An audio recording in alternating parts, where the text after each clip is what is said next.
Welcome to the Savage World of Artists, where you'll meet some of the most savage artists from all walks of life, sharing who they are while we give them some random drawing prompts. My name is Mel X. Hello, I am Andre. Welcome back. This is episode 11, and today we have another amazing artist with us. We have Chris Taylor, an illustrator, painter, and graphic designer. You can find him on Instagram at Chris21Taylor.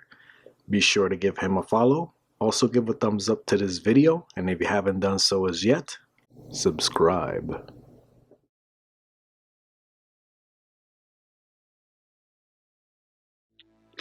Hello? Hello? Hey. Is this thing on?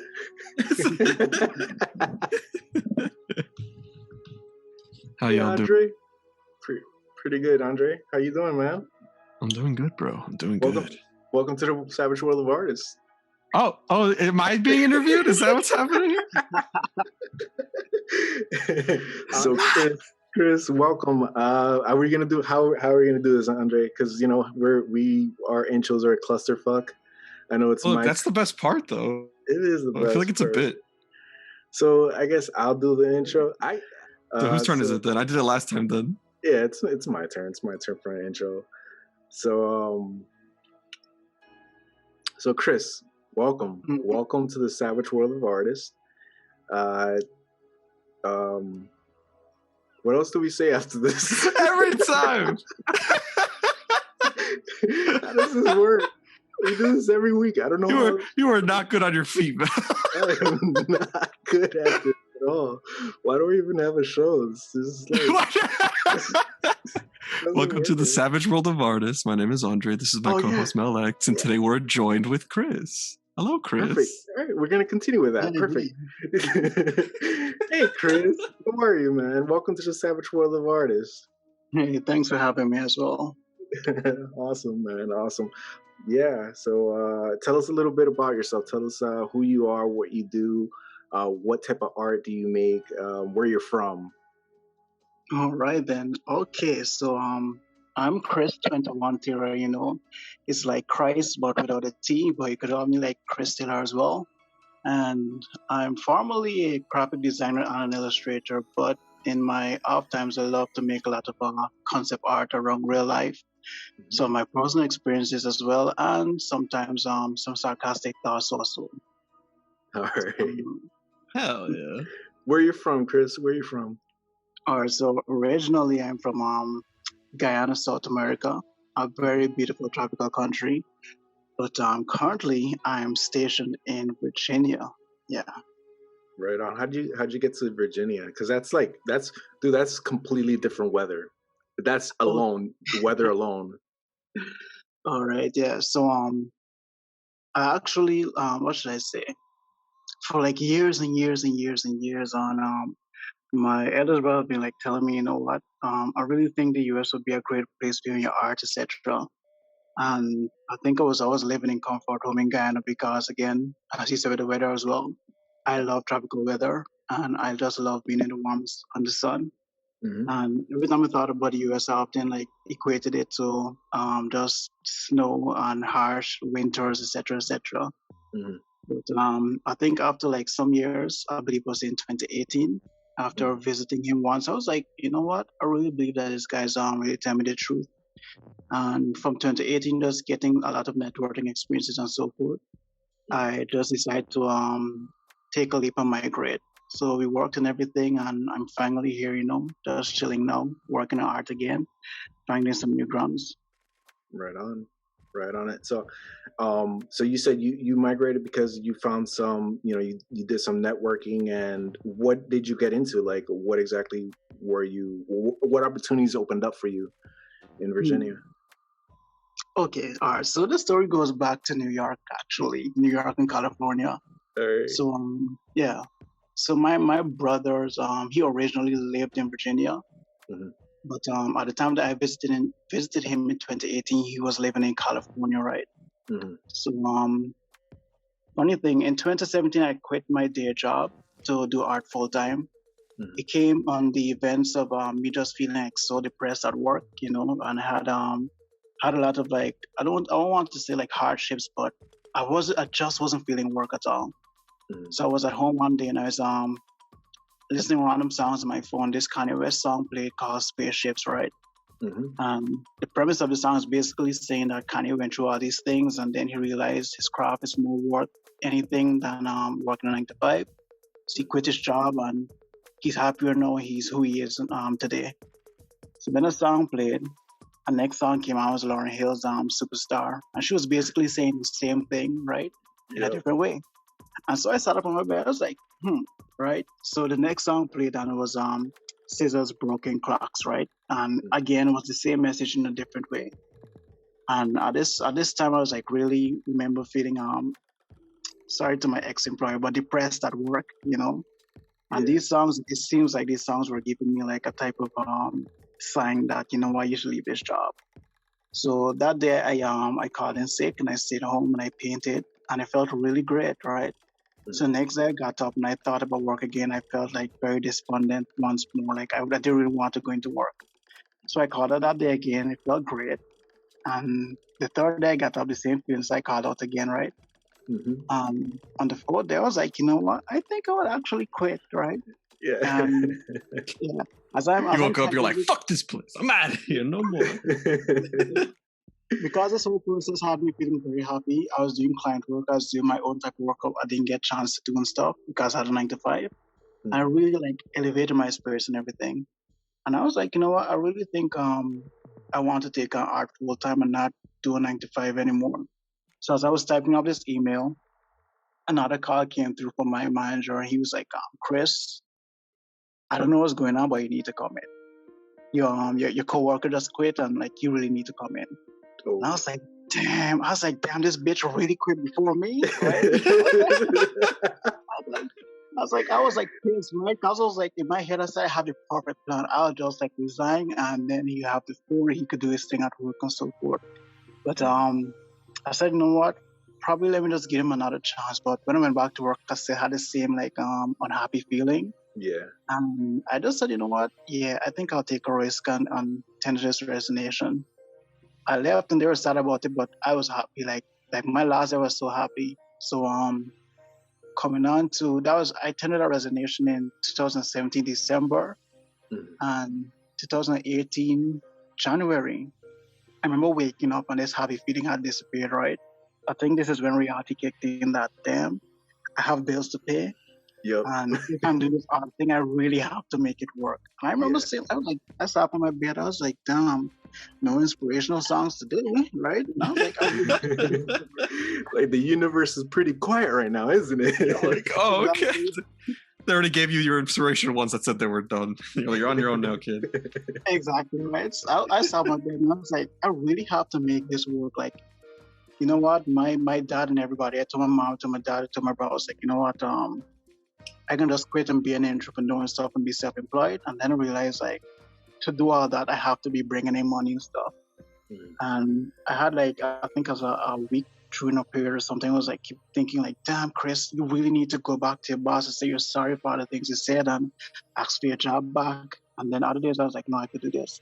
So it was really a limbo between me asking myself if I were really going self-employed and me saying, yeah, I could do this. And I believe randomly one night, I just felt so much pressure. I was like, you know what, God, I was feeling at this job. You know why I quit and everything. But if this is really the road that I need to go down, I just need like some sign or something, right?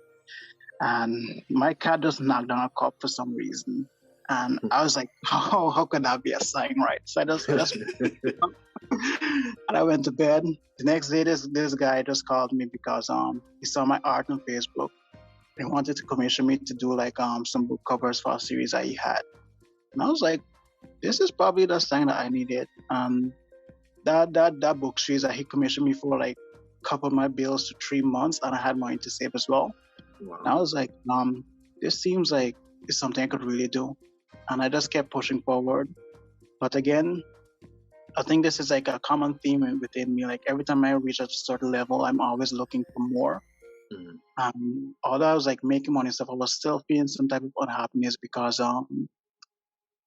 my home country, Ghana, is a beautiful country and everything, but I don't think we have other resources on the, what should I say, the band of artists or the organizations to really push an artist or what should I say, develop an artist, especially digital art. Because a lot of times I feel like a lot of the things I'm doing is like I'm the first person venturing into it or venturing that deeply. Yeah. And a lot of times it's not anybody, it's like no one's there to really look around and be like, oh, I could lean on you for help or advice, etc. So we're just working so forth. This is just another tangent. I'm still a big fan of Janelle Monáe, right? But she had a concert coming up, and it was an Afropunk in Brooklyn, right? So I was like, you know what? I work really hard for the last 3 years. I should probably like chill out, especially now that I'm being self-employed. Just chill out and consume art in another country and so forth. Yeah. I booked this ticket, and I just want to tell one of my in the friends on Instagram that I booked this Monáe ticket. I don't know how I'm getting there, but I can figure it out. He was like, you know what? I actually booked for that same concert too. I was like, really? And we met up. We went to the concert and everything. And what should I say? Coincidentally, he was like a big artist as well. Nice. So a lot of things that I did not know, he really showed me. Like he gave me many pages out of his book. I just like gained so much more knowledge that year. I remember on my off days as well when I wasn't doing anything, I would like went to Mount Vernon Public Library because I stayed in Mount Vernon, New York, and I just learned so much. It's like a different thing learning when you have like physical material, you could like flip through the pages and stuff, or just touch, versus when you're just like sitting behind a screen and reading all the time. True. So experience is a lot. Like once you experience something, I mean, that's kind of recorded in your brain. And you said that was in New York where you went to the concert? Yeah. Nice. So Afropunk had art and stuff, but in New York I had access to a public library, and it was stocked with like anything pertaining to art, right? And I remember like seeing in Ghana a lot of times I would have like quenched my thirst for knowledge by just reading through the internet and reading on my phone and stuff. But it wasn't as same as like being able to borrow a book or flip through a book and read the artist's thoughts and stuff, or the process behind certain things. And then my cousin had known an art gallery guy as well. He heads the Harlem Fine Arts Show, right? And there's this show, like it's very famous because Barack Obama has been to it. Nice. You have Gayle King being to it and stuff, and being able to just like talk to him and so forth and see his working space and touch the paintings, etc. was like a really big, like it's just a fresh, exhilarating experience for me. Like my mind was really, I think that was very much orgasmic for me, right? Just being able to have all that information literally at my fingertips and learning from people that like are so close in the craft and the skill, etc. And have gone through it, the good and the bad. Yeah, I feel you. So just doing, I was telling my brother like, wow, I'm really happy I'm really happy that I took this opportunity to like experience all this, because I believe if it was in Ghana, I would have been in comfort and not really like expanding myself as much as I can. Yeah. He was like, yeah, that's what I've been telling you for years, right? And I was like, yeah, but I was like really not believing it. I think something in our youth sometimes, a lot of times we might put money first, and it might, what should I say, encroach on the experiences that we could really have. So for me, I'm like, I'm a workaholic. I always say to my parents, it's like, they'll be like, you know what, we're going out to ABC, you should come. I'm like, nah, I got a project I should work on. But, I think most times it's just me being scared to experience something new. Yeah. Or me not wanting to like put myself out there.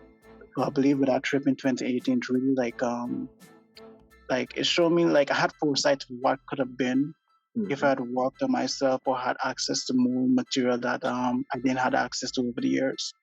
When I look back now, the quality of work I did in 2018, it trumps everything that I had done like previously. And the only reason I got to level up is because I had the experience to expand and gain new knowledge. And that would have never happened if I had stayed home. But it all comes back to how everything happened. In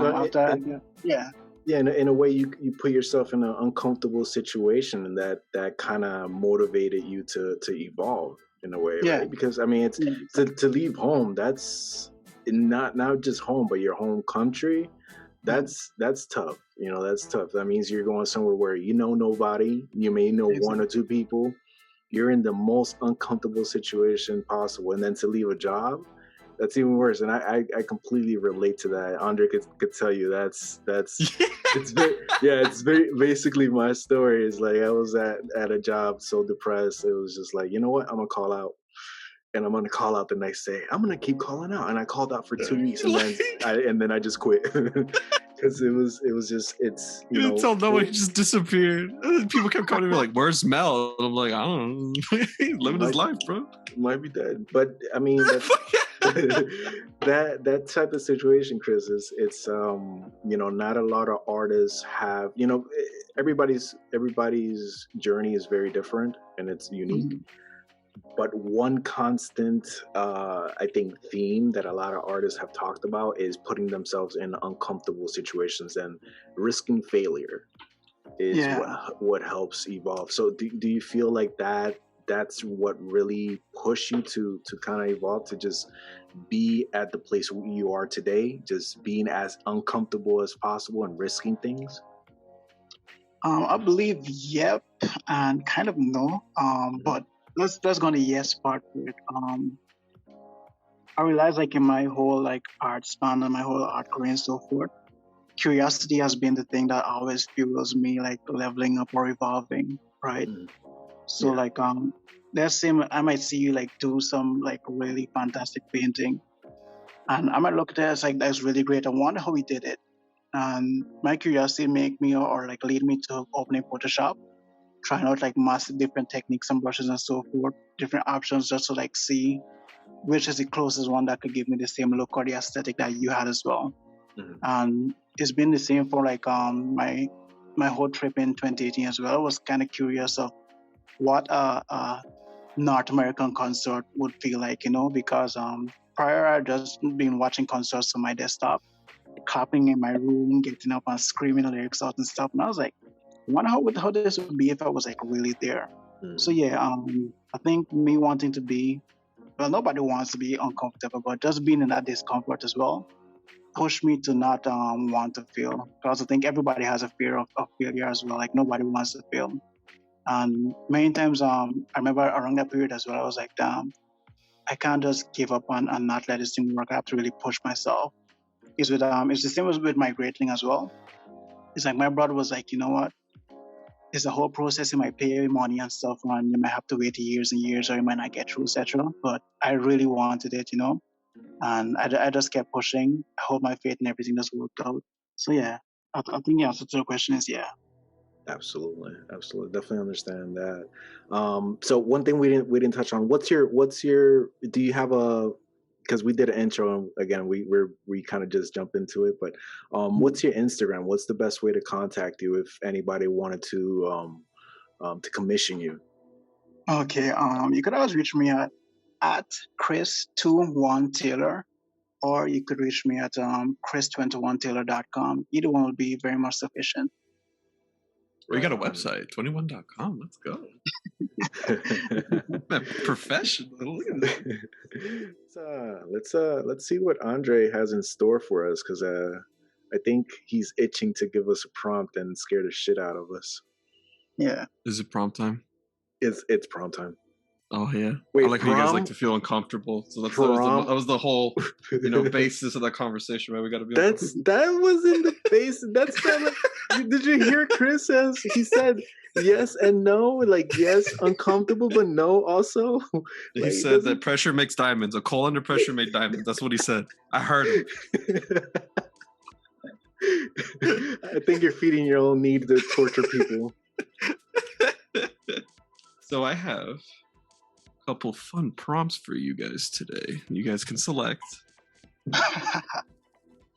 You and Mel will both take turns.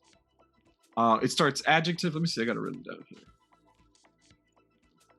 Yes.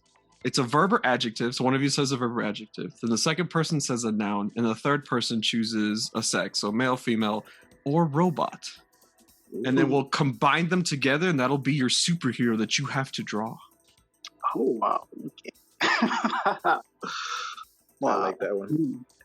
I like that one as well. Because it's like more original as well, too. Yeah. And then the last prompt, if you choose to accept it. Do you know this little game called League of Legends, Chris? I heard about it, but I haven't played it. Well, I'm going to. Well, do you know all the champions then? Because what I was going to do, if you know League of Legends, we'll choose another thing that you guys don't know. Don't worry about it. But I'll describe a champion for you, and you have to draw them. Yeah. But if you're familiar with them, I'll choose a different game. Yeah, I think I'll feel that. So you could choose, Mel. I don't know where I want to be. Oh, see, I don't like choosing. So when that happens, I let Andre choose. And that's the worst thing any of us could do. So Hold on, let me get my cat and he'll make a choice. Let the cat decide. Like out of the first one sounds like relatively easy. The second one sounds more creative, but it might be more difficult. Damn. You know what? I'm really feeling the second one because I haven't drawn any of my characters in a good time. But hey, I'm excited. I like the second one a lot. You want the second one? No, but it makes me scared too because damn. Okay. It could be very random. I like it because you could just come up with something that you absolutely could not expect because it's random words. It's definitely a challenge, but I feel you. It also gives you because to make the character, whoever's turn it is, right? They choose 2 of the 3, but I guess the other artist will always choose the noun in the middle, so they can throw you a crazy curveball if they so choose. All right, Chris, give me any verb or adjective to start the game. Any verb or adjective in your little heart desires. Okay. Damn, this will be so hard. I don't want to be so tough on y'all. Okay, let's see. This is for yours, so whatever verb or adjective you're comfortable with. Damn, why you sending me back to school at this point? I dump all those things, but okay, let's see. I'm the same way. I'm literally looking up what a verb means so I can just All right, and a verb is like an action, so throwing, shooting, jumping. An occurrence. An adjective. It's basically something you add to a noun to modify it. You could do like a color or a stink, something like that. Something that, and a noun is obviously like an object or a thing or like a person's stuff like that. And then it's a robot. Okay, so let me think. I think about the most easiest one. I want to say running, but I don't want to struggle tonight. So let me just say standing, because I could always make my own changes to it. So I just say standing. No, levitating. Okay, levitating. Yes, that's dope. So levitating is your first one. Now, Mel, throw him a curveball here. Any noun your little heart desires. Again, noun is any object, person, place, thing, anything like that. I'm a good person. I just wanted to remember that. I'm a good person. Also, if you give him a really hard one on your turn, he can throw you something crazy. Oh man, but see, if I give you something crazy, you're gonna give me something crazy. So but you know what? If I don't give you something crazy, why? All right, let's see. You said levitating, so a noun has to be an object. Any object, person, place, anything like that. Island. All right, you're levitating island. Now choose, Chris. Sex. So male, female, or robot. Your choice. Female. You said female. All right, so that's your superhero, levitating island woman. Or it could be a woman levitating an island. It could be. It's your superhero. Your superhero, when she introduces herself, I am levitating island woman. Whatever that means to you, dude. You drop. Oh man. I shouldn't have said island. That was a curveball. It was. So I've been so excited to unleash this prompt for so long. Chris, let me ask you. You've been posting, amazing. Yo, I love your art. You know how, like, I love anytime that I see you're like coming up with something. You give us a little hint, little taste. I'm looking forward to it. As far I know that you say in 2018 you kind of like saw the difference between your old style or your old skill to now. But how did you develop? How did you end up wanting to develop a more I guess I kind of see your art style almost as realistic, but however you want to classify it, how did you get to that style? All right. So let me think. Let me think of it. Hmm. So as I spend time like speaking to a lot of like traditional artists and stuff, and reading books also, I just really gravitated more to their style of artwork, I guess. So I guess I was kind of like influenced by the people I was around, and I just started to use a lot of different tools to type of kind of like develop that style.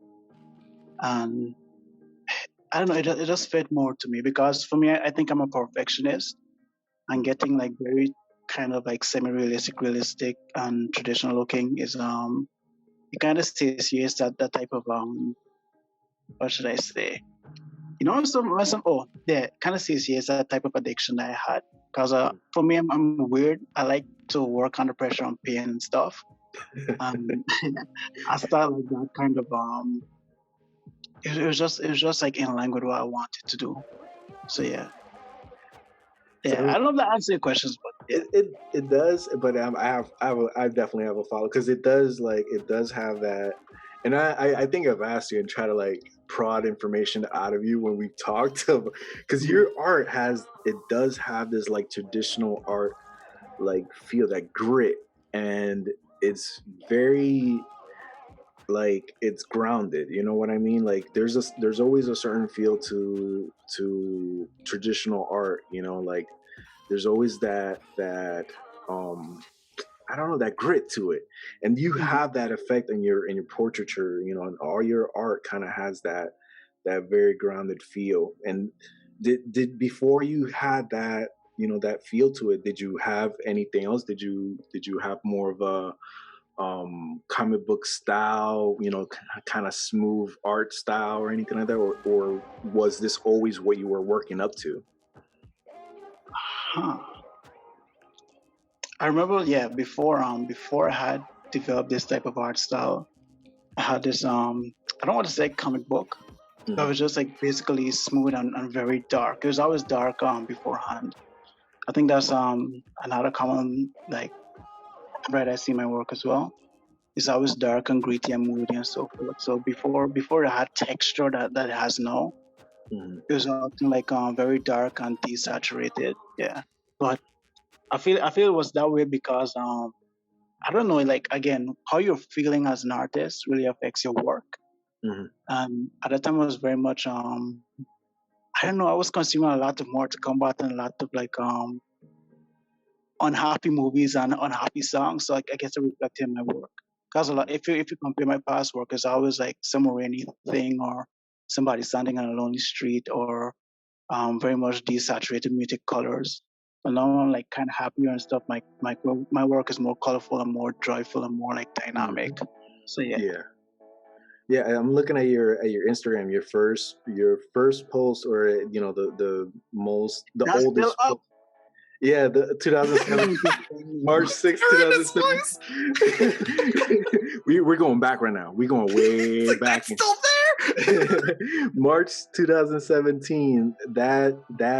Comparing that to your most recent piece, it's quite different. The feel of it. I mean, your lighting and the feel of it is still dynamic. You still have a lot of energy within it, but as far as the technique, quite Mm, different, quite different. And yeah, man, it's quite an evolution. It's a beautiful evolution. I mean, both styles are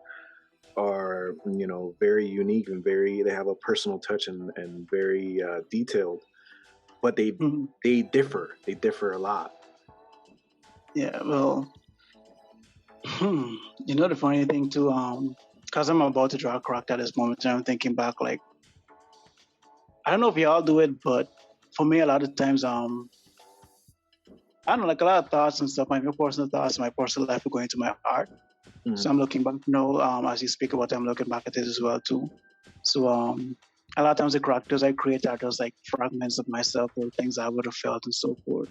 Mhm. So yeah, it's really that real. Mm. Yeah.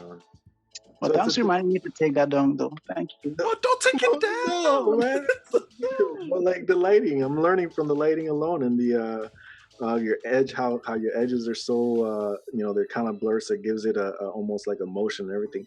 Like that's the thing. You have your fundamentals and your techniques are down, and then you translate them into different. You evolve them to other techniques. That's, I mean, you're way up there as far as technique is concerned. It's amazing, it really is. So no, man, don't take it down. Don't do that. Don't I'll don't I'll deprive leave the it world. up. Don't deprive the world. It Like, it's still really good. really I is. actually forgot it was there, but yeah. I'm thinking is it the guy with fire in his hand or something like that? Yeah, yeah. Okay. Yeah. Which I I mean, was supposed to, yeah. like you look at it, and it's again, it's a this is what I did. I looked at the oldest one, and then I look at your newest, work, which is the one with the woman wrapped Roses. in the flower, yeah, in the roses. Yeah. And the technique is very different. The lighting is still very dynamic and everything, but the texture completely different. It's very different, and you can tell that there's that traditional painterly influence to it. So it's I don't know, man. It's a beautiful evolution because you can see what you had before and what you have now, and it's evolved. It's transformed. Yeah. Hmm. It makes me think a lot. It makes me want to revisit that actual artwork as well Mm. to see how differently I would approach it now. Like because before I used to just really draw off of whim, hoping that it really sticks and looks well. And now I kind of have like more tools and more knowledge to work with. So yeah. So you have a different process now, like almost like just to kind of touch on like me personal. I have Mhm. 5 or 6 different steps that I take to accomplish what I need to accomplish, and I know these steps, so I follow these steps. Is that how you're working now than what you were working before? Kind of like prior, I just used to really draw out of my head, Mm. but I think I've become like so OCD about my art or scared or like a perfectionist.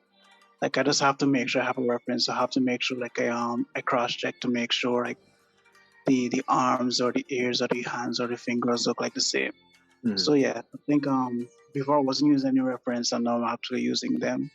But that makes me want to ask you both a question though. Yeah. We all have art styles, right? Yeah. But do you find that you have more than one art style? Oh, And does absolutely. it bother you that you use more than one? No, no. I purposely embrace the fact that I can do different things in different styles. It used to frustrate me that um I would want to do something a certain way, and Mhm. it didn't come out because I had a jumble of different styles that I was able to utilize, that I wasn't really I was kind of doing the same thing, like randomly, just all right, let me just go off the top of my head and not really plan out what I'm gonna do. Mhm. And now learning, I know what all the art styles that I have in my hands, so I can say, okay, for this one I have to do this and this and this and this. For this one I have to do this and this and this and this. For this one I have to. So now I know how to separate them and use them when I need to use them. My only style right now is stick figures. I really believe like artists who draw very minimally, they have like a very much easy way or easier process because everything is just like very fast. You don't have to like really think about deep concept, etc. Mhm. So yeah, if I could go back in time and trade, I might probably do that. Like there's some artists that they really, they make it look easy, but at the end of the day, like if you ask them, they're like, no man, I had to really like search and really struggle to find, because like I don't know about you, like I think I've said this to you, like you make it look easy, but I know from my own experience that this shit evolved, that you have to go through a whole journey to get where you are right now. And I That's true. think the best way to get there is being unsatisfied. Like once you're not satisfied with where you are, that's where you're gonna grow, because like you're gonna challenge yourself. You're gonna frustration, just it's gonna motivate you. Either it's gonna do one of two things. It's either gonna make you quit, or it's gonna motivate you to evolve and to find the place that you need to be to make it, to make it happen. Yeah. Hmm. I think I've been in better places for that though. Yeah. Because they have been a time, I think last year I was thinking like, why am I even like still drawing? I was like really on the cusp of putting art and stuff, right? Hmm. But I don't know, I guess there's just something in me that still wanted to try again to see if it really worked out. But I don't know if you ever felt like this, Mhm. but I felt like for a long time I was just like doing art, but I wasn't really loving it because I think how the art world, especially the digital one now, is like set up like if you post something, you're always thinking if this is going to be viral, right?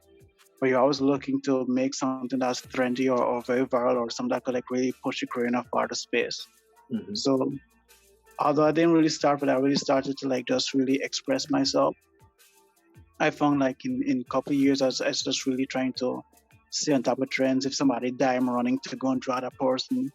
Or if something, if a funny show came out and it's really taken off, I'm running to go and draw that character or something. Hmm. I believe it's in like June or something. I kind of like stepped back and I was like, damn, I don't really want to become like a people's artist, Yeah. just drawing things to like Following satiate the the crowd. trends. Yeah, Or yeah, try to catch the wave. Yeah, yeah. I feel that. I've been there as far as feeling like, I don't want to draw for likes. I don't want to draw for people's expectations. I want to draw and I want to create for myself first and Mhm. foremost. Whatever I find dope, I'm gonna put it out there. So I've been there to that point where, yeah, like it's frustrating like that, oh, I'm not getting as many likes, and then I got to the point like, fuck it, I don't care, man, I don't care about likes. What's likes, bro? I'm an old ass dude, like I've been around before. I've been around before there was any internet or any social media, and I was putting out art before that. I was doing art for myself, so I kind of grounded myself to go back to that feeling that Mhm. whatever I found dope, I'm gonna create art, and maybe I'll share it, maybe I won't. There's a lot of art that I haven't shared, and I know you're like that too. You don't share a lot of your art. There's only certain things that you share, Yeah. and it's that same feeling. It's like not you don't do it for the people. If people connect with it, cool. If they don't, cool. But if you're satisfied with it, that's what counts at the end of the day. It's a personal experience. And I think like not understanding that earlier made me really Hmm. I think hurt myself. Like I wasn't career wise, but I just really like succumbed to, what, I really need to put this out because if I don't, somebody else will capitalize off of this general thing that's happening. And I Hmm. might lose out on currency, right? And we call currency like borrowers and likes, etc. But I guess the last time I think one of my last paintings before I started drawing again was Static Shock. Hmm. Yeah. Yeah, before that happened, I had something as I was going viral, right?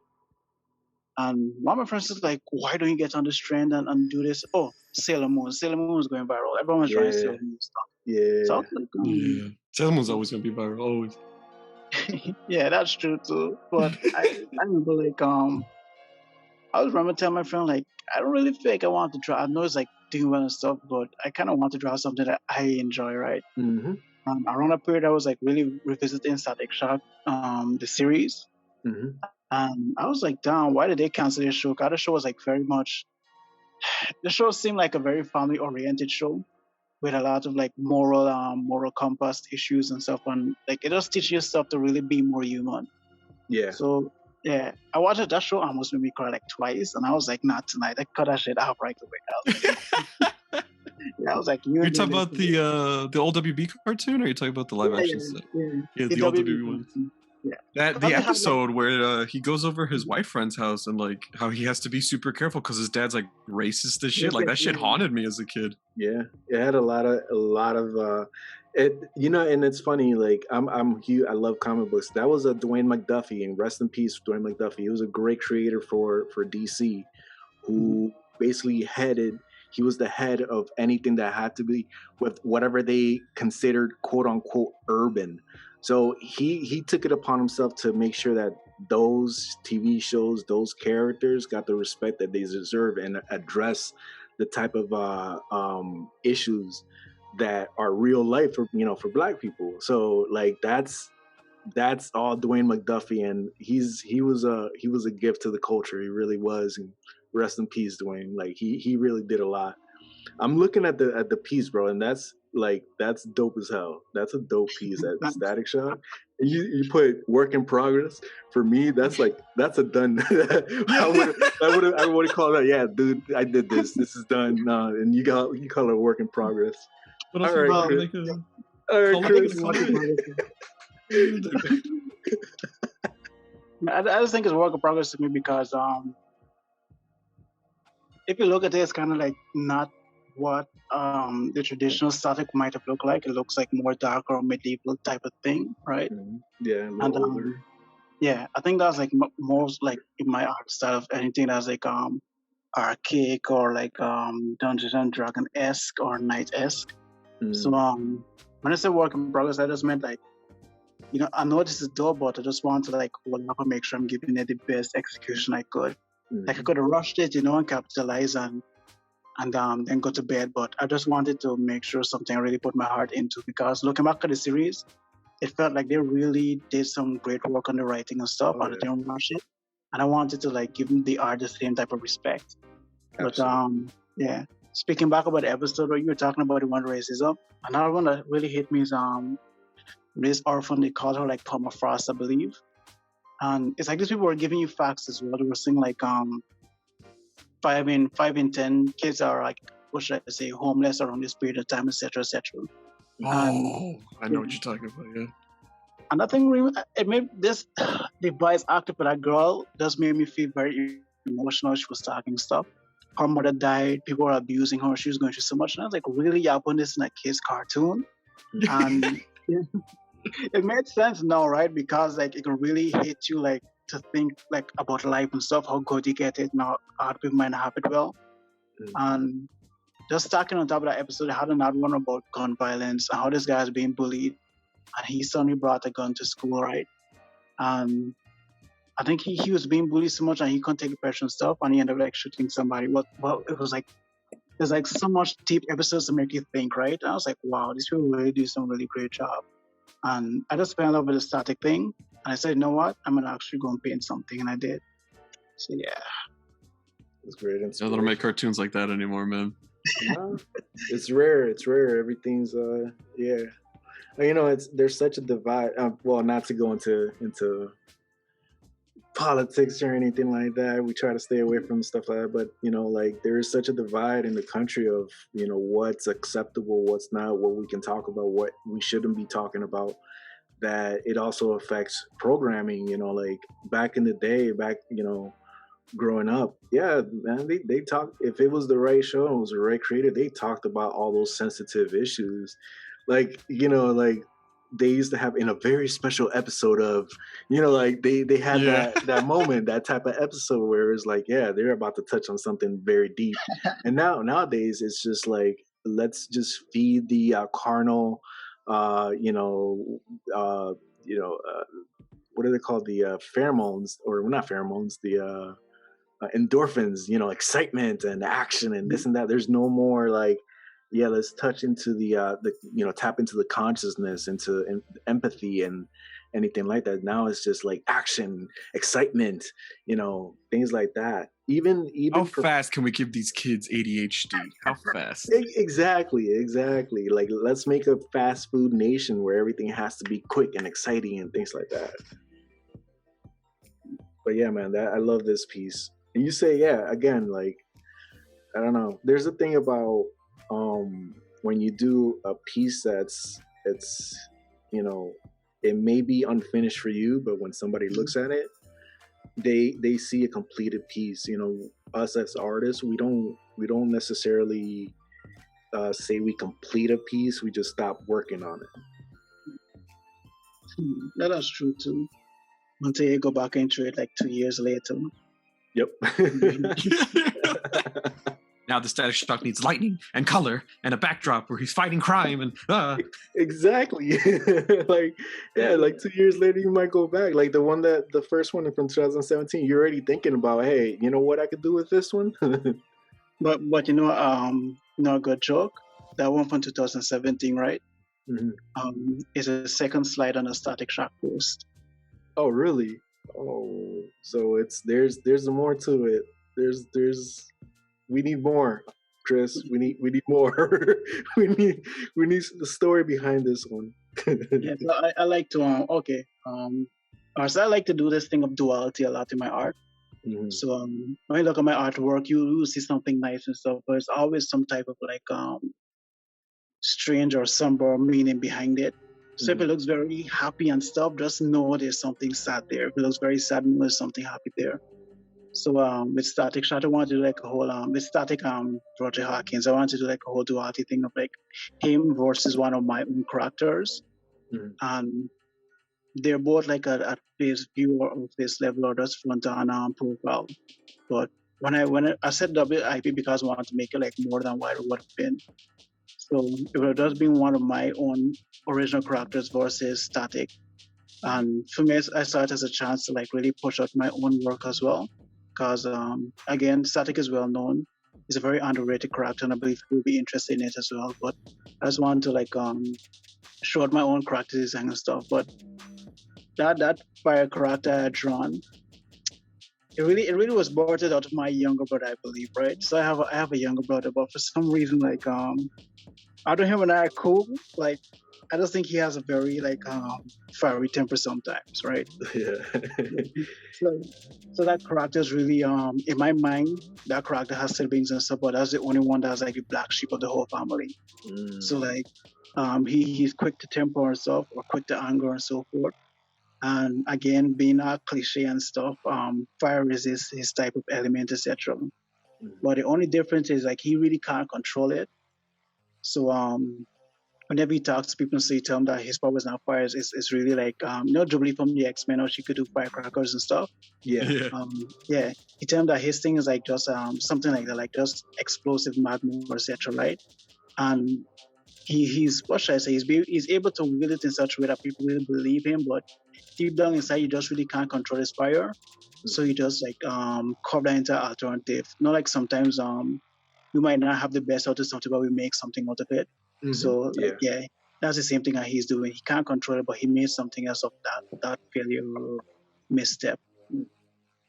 Yeah, that's and like you said, it's a form of duality. Sometimes I don't have a brother or anything like that, but there's a thing in duality, and you seem more of a understanding, calmer, and things like that. And so it's logical to think, yeah, your brother would be a little bit more aggressive, more fiery, and things like that. I think I also have the theory of there's always one evil brother. Luigi. What? Luigi. That's true. That's very true. Why you hate Luigi so much? Leave that poor guy alone.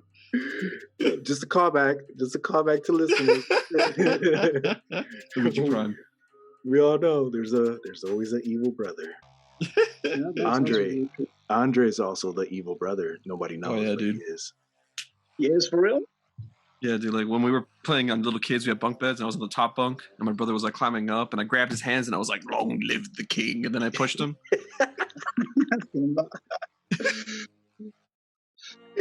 Damn, Andre, you could catch a case that way. He was like a foot off. He literally just landed. He was like, "You're stupid." And I was like, "That was funny though." And in your mind, you're like, one day it will be. Yeah, one day I'm coming. Andre Prime is on the way. Oh man, but yeah, that's that's an interesting, concept behind the that art, that piece of art. Kind of like it, like you said already, it relates. It kind of relates, and I think that's it's from a lot of pieces. They come from somewhere within life itself. Mhm. But yeah, and it's like my magic is eternal, and Yes. yeah, fire. I feel that. I feel See, I was very emo back then. My magic is eternal. What does that mean? that. That was 4 years ago. You popped out of your metamorphosis cocoon and the emo was left behind. Let's go. Hey man, like from 2007 to now, that's an eternity. That's an eternity. Yo, a person can evolve hard. That's true. It's real hard, yo. The magic is eternal. That's actually a good catchphrase, though. I like it. Oh no, am I not done with my emo phase? Is that what's happening? You're never done with your emo phase. So, Chris, as Mhm. far as like a kid, as a kid, what motivated you? Because all kids draw. What motivated you to keep drawing? What inspired you to continue this art journey? Okay, so this might lead into another story. Growing up, I have 3 brothers and 3 sisters. So I'm weirdly in the middle of all of them. But growing up, my 2 elder brothers used to have a lot of competitions and challenges among themselves, and they were often like drawing and stuff, right? And I didn't know. I was too young to really understand what was going on, but just seeing and having those memories retained and recollecting and going back to them now really understand. So I remember one time my 2 elder brothers were drawing. I one of them draw the Disney Mickey Mouse character, right? Mm. And I was like, wow, he just looked at that thing on the TV and drew it. And I was just like in awe and everything, right? Mm. And he asked me if I wanted it. I said, yeah. And he posted it on my closet door so I could see it every morning. And the next morning I got up and I remember just looking at this thing and I was trying to find an explanation, like how is that possible, Mm. After my eldest brother migrated, that was back in probably 19 something or 2000 something. After he migrated to the US, I was there for my second eldest brother and he was trying like mad crazy stuff. Mhm. And I was like, what I really want to do is like what they're doing as well. And after my second eldest brother migrated as well, I was just left alone most of the times, and I just leaned on to drawing as a type of or a way to fill my time or escape that whole loneliness. Because sometimes your parents might leave you at home alone, or you might come home from school and you're the only one home and stuff. So Yeah. it's really lean into drawing. And over the years, that just took me into so many different journeys of creating my own characters, of making up episodes in my head and acting them out in real life and stuff. And I just kept getting more motivation. Like every time I'm thinking this is the peak, there's some curiosity of how far I could push this. So when I think I reached my peak in elementary school, there's still a curiosity to this could be farther. I want to make my art reach on that level. Mhm. And I looked at TV at that time and I was like, I wonder how these people could have this thing beyond digital and television and stuff. And I just settled on a whole it was at the back of my mind, but I never really got to explore it as much until I met my best friend in secondary school, which is equivalent to high school in the US. Mhm. One time I was over my best friend and he had Microsoft Paint, right? And he was showing me all these things that he did in Microsoft Paint. And I was like, wait, that's the thing that I need to do to elevate my art. I need to take it to a digital scale on computers. At that time I didn't have a computer, right? So I told my mom I was like, well, I just want you to know I'll be graduating soon and we'll be having a lot of school assignments and I'll need a computer to do that, right? She's like, okay, I'll look into it and stuff. So I really approached on the premise that I need this computer for school work. But really I wanted it for art, Yeah. So I was pretending I really needed it, and if I know she was in the kitchen or somewhere close she could hear me, I'd be like, damn, I really wish I had a computer so I could type this, or damn, now we gotta go on the internet. It was inception, a whole inception of your mom. You imprinted an idea in her, and she was like, "Man, I'm getting a computer." Wow. So on my first semester, my first term in third form, which is a I believe it's like 2 years before you graduate high school. She got a computer for me and stuff, and I was like drawing every day. She used to have to like literally pull me from this computer to go to bed and stuff. I was really drawing every day, even to my exams before I went to school, or before I left school, my exams to graduate. I think they call it I don't know what they call it here, but it's the one where you get your GED certificate and stuff, right? I think it's SATs or something like that. Yeah, But, it's yeah, but when I had to be studying for that exam, I was home drawing and playing Mario Kart in the Game Boy Advance emulator, right? And on the morning of school, I wasn't sleeping whole night. The morning of school, I'd like show up to school with a book in my hand, like if I was really studying and stuff. And everybody would be like, so you ready for the test? I was like, yeah, I'm ready. But really in my mind, I'm thinking like, why the hell did I pass that level when I was playing Iron Man? I was like, wait, maybe I need to collect a compressor first before I pass. Like I was just thinking about the video games in that school. And even into the test, I was like drawing on my exam sheets instead of like really writing. But I think sometimes for artists, sometimes you get like really sucked into our work. Yeah. I think the wake up period for me came out to like two signs, right? One time I was in an exam drawing, and I remember the invigilator of the exam was like screaming and going on bad, and this other guy, she's like, wow, 5 minutes before the test, and you didn't do anything on this math paper. Look at what he drew, right? And she raised out his paper. He drew a family on his math test, right? A family he drew on his math test instead of answering the questions. Wow. And she's embarrassing me, right? And I look at my paper and I was drawing a family too, and I was like, damn. Because I had these characters in my head and I was drawing a family as well. So I never submitted my math test because I was fearful of being embarrassed as well. But when I came out to that test, I realized that other people that were studying, I ended up like doing well over them. I think that kind of gave me an incentive to know, like, you know what, I could really draw and I don't have to study because like I'm naturally smart. So that was a bad idea because I went into the next term doing that whole thing and I just failed twice, right? And I don't know. I don't know, like I was thinking like, damn, all my friends are going to go to the next class and I'll be like repeating that whole form. And for some magical way, I passed, I think by 1%. I think I was like 50.1 or something like that, or 51. Yeah. Yes, my mom was like, so did you get your report book? I was like, the computer's done at school and it's taking them out. Yeah, I was like, it's taking a while to grade, so you might probably get it the next one. But I was like, I was really hiding that from her. But I only hid it from her because I wanted to do well. And then show her like, well, I know relapse and I know the reason why I fell back and stuff, and I corrected it. But after those times, like, even with me doing well, like bad in class and stuff, art was always there to be like my comforter and my solace and everything. Mm-hmm. And no matter like how great I became, I always wanted to go on to the next level. And I think it's something that's still here like today as well. I feel like Peter really want to do better. You have to be curious.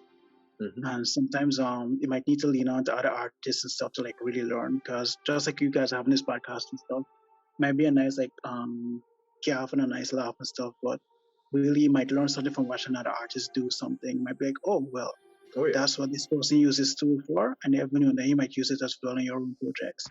And yeah, that's been a thing for me. Just always looking at people and trying to like grow and continue pushing. I mean, one of the best ways to grow. We're all mirrors to each other. We all feel certain ways. We all think similarly. We're all individuals, yeah, but there's a lot of things that connect us than things that separate us. So and that's one thing, we're mirrors, so we should definitely learn from each other. So but it's just to touch back on your brothers, because it looks like, from what you were saying, that once they migrated, they left home. You were drawing, and to kind of like not just pass the time, but it's also in a way to connect with them. Were you really close with them as well? Were your brothers? Oh yeah, it really was. Especially the first one. I think he was really championing me and pushing me art as well. Mm-hmm. And like he knew I was an artist and so forth. So every time he saw something that I was like art friendly, or he thought it was cool, he'd often like share it with me. And this was back in the times where we didn't really like Facebook was not becoming a thing. We used to really communicate through like I think Yahoo Messenger, I believe it was. Mhm. Yeah. So I was really much close to him, and he was really close to me as well. Just trying to like fast on to me art as well. Right. That's a good time. Right on. Yeah. So yeah, you definitely, that's listeners, that's something we've told you. Art connects people. Art connects people, and sometimes it's through distances. It's a form of communication. We feel it more than anything. It connects us, and it comes from very deep. Not all art has to mean something, but the expression itself of drawing, of creating art, that's communication. It's soul. It's beautiful. It really is. Um, so yeah, that's dope as hell. That you kind of have that in your blood. It comes from family. Yeah. But unfortunately, they gave it up. But I just kept at it. I always think about that. Mm-hmm. I just wanted it so bad. So yeah, and again, just being an artist in a public space, people really flock to you and stuff. Mm-hmm. So it was kind of a avenue for me to like make friends as well, because I'm very introverted. Mm-hmm. And this person, like, if I'd be in a room with people, I'd be like, I would be the one like not talking at all unless he probably approached me or something. Yeah. But I think art for me was my words and my way of communicating to people inaudibly. So yeah. So where do you Chris, where do you find the inspiration to do your next piece? Like, where does it come? Do you just randomly something inspires you and you just kind of like the Static Shock, where there was a moment where it inspired you? Or where do you plan your pieces? How do you get to your next piece? Okay, so I could tell my process now actually, because before I just used to look for like I just used to go on Pinterest and look for random photos I thought were appealing and just redraw them in a way. But I looked at years as in like a trilogy, right? So for me, it would be like let's say 2017 to 2019. I just capped that as a trilogy. Then 2020 to 2022, I just capped that as a trilogy as well. So what I've been doing is a lot of journaling throughout these years. And for inspiration, I just look back on those journals and see how I was feeling a certain day or a certain week or the entire feeling for a month, and I just make a piece based on that. So a lot of my artwork for this year and forward would have been really based on like personal journal entries.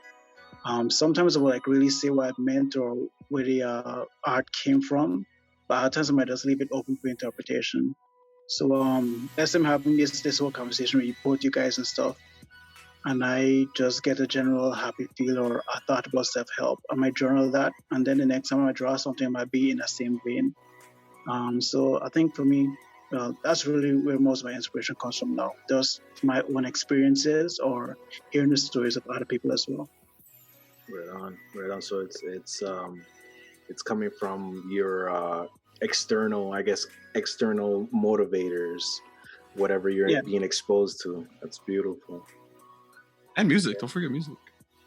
Oh, He started this journey because of Kanye. We remember this. Told us. And Lauryn Hill. Let's not forget. Oh yeah, Lauryn Hill. I was like, who's the other artist? There was Kanye, and who was the other one? She deserves the respect that she deserves the respect she deserves. I guess she deserves. I know. She deserves the respect she deserves. But she deserves it. I mean, yeah, she's amazing. Oh man. So hey Chris, so let me ask you, because one thing I don't think we've ever talked about it, but about, I mean, obviously Chris Taylor is your name, but what is the 21? What is the handle? What does your handle come from? The 21, does that have any significance or anything like that? Okay, so in an alternate universe, it's Chris A1 Taylor, right? And the A is my middle name. So let me go into the story. Are you familiar like these Nokia phones where you start to press like a button twice to get a letter or something? Yeah, the old school, the brick ones, the one that you throw at people and they knock them out. So when I was first creating my Instagram account for the first time, I had typed in Chris A1 Taylor, but Instagram for some reason said, like, you know what? we've been looking at your account for a year, and you've been doing a lot of like trolling and stuff. So we blocked it, right? And I'm like, but I'm now signing up, right? This was in my head. I'm now signing up. How could I be blocked already if I'm now signing up? And I tried and tried, and they said like Chris Iwantil is unavailable because they blocked this person for whoever missed it do it on Instagram. So I'm thinking like what else could I use? And I remember the Nokia phones you had to press like the number 2 to get the letter A, right? So I Yeah. was like, you know what? Well, it just be Chris Iwantil, and I'll just like tell people, well, it's A in an alternative method, etc. But then as I'm clicking next, I'm like, 21 is like also my birthday, December 21, so 2112. Nice. And I was like, 21 has also been like a very instrumental number in a lot of things in my life. 21 is my for some reason the reference number on a lot of bills I have. 21 is also my passport for some reason or the other, right? And when I trace back a lot of things, a lot of great things happen for me on the numbers 1, 2, 21, and 12. Like today, we're doing this podcast on the 12th of February. So I was like, you know what? This is really, what should I say, a calling of divinity or something. So I'll just stick with that. And yeah, there's another meaning for the number 21 as well. It's a divine thing. It relates back to like Christ and premonitions and stuff. And the Father relates to me because I'm a person whereby I'd have a lot of deja vu moments or premonitions. Like I dream something, and then it happen back in real life, and I'd be like, wow. So yeah, that's where the 21 comes from for me. So you see it again and you're like, wow, 21. It's around. And also, like, I really wanted Chris Taylor on Instagram, but there's like 3 million people with that name already. Yeah, just putting that 21 in the middle really gave me some type of distinction between them all. I really like the commission you did for the. I think it's a song. It's called Black Boy Freestyle. Yeah. Yeah, I like that very much. Yeah, did you? Because I see there's a book as well. Is there a book as well that you illustrated, or is it just is kind of part of the whole process? Yeah. Okay. It's just part of the process, but let me tell you the truth. I had that guy's commission, right? And I told him like, you know what, just give me 3 days so I can work on it. And first day I was laughing my ass off playing Mortal Kombat, beating people in Canada and scrubs online, right? I was like, that's what you get for blocking scrub, Yeah. Second day I was like, let me do this thing, but let me just play one game of Fortnite, right? And the third day, I was sweating and panicking, like, damn, today's when this thing is due, I haven't done it yet. But I find there's this thing whereby, like, I would rather work under pressure sometimes. For his commission, like, my heart and soul went into it, but I had to really, like, think of a concept first. He had given me a photo, and he had told me what he wanted, like, to, he said he just wanted something kind of patriotic and Pan-African as well. I was like, you know what, let me just think about it first, right?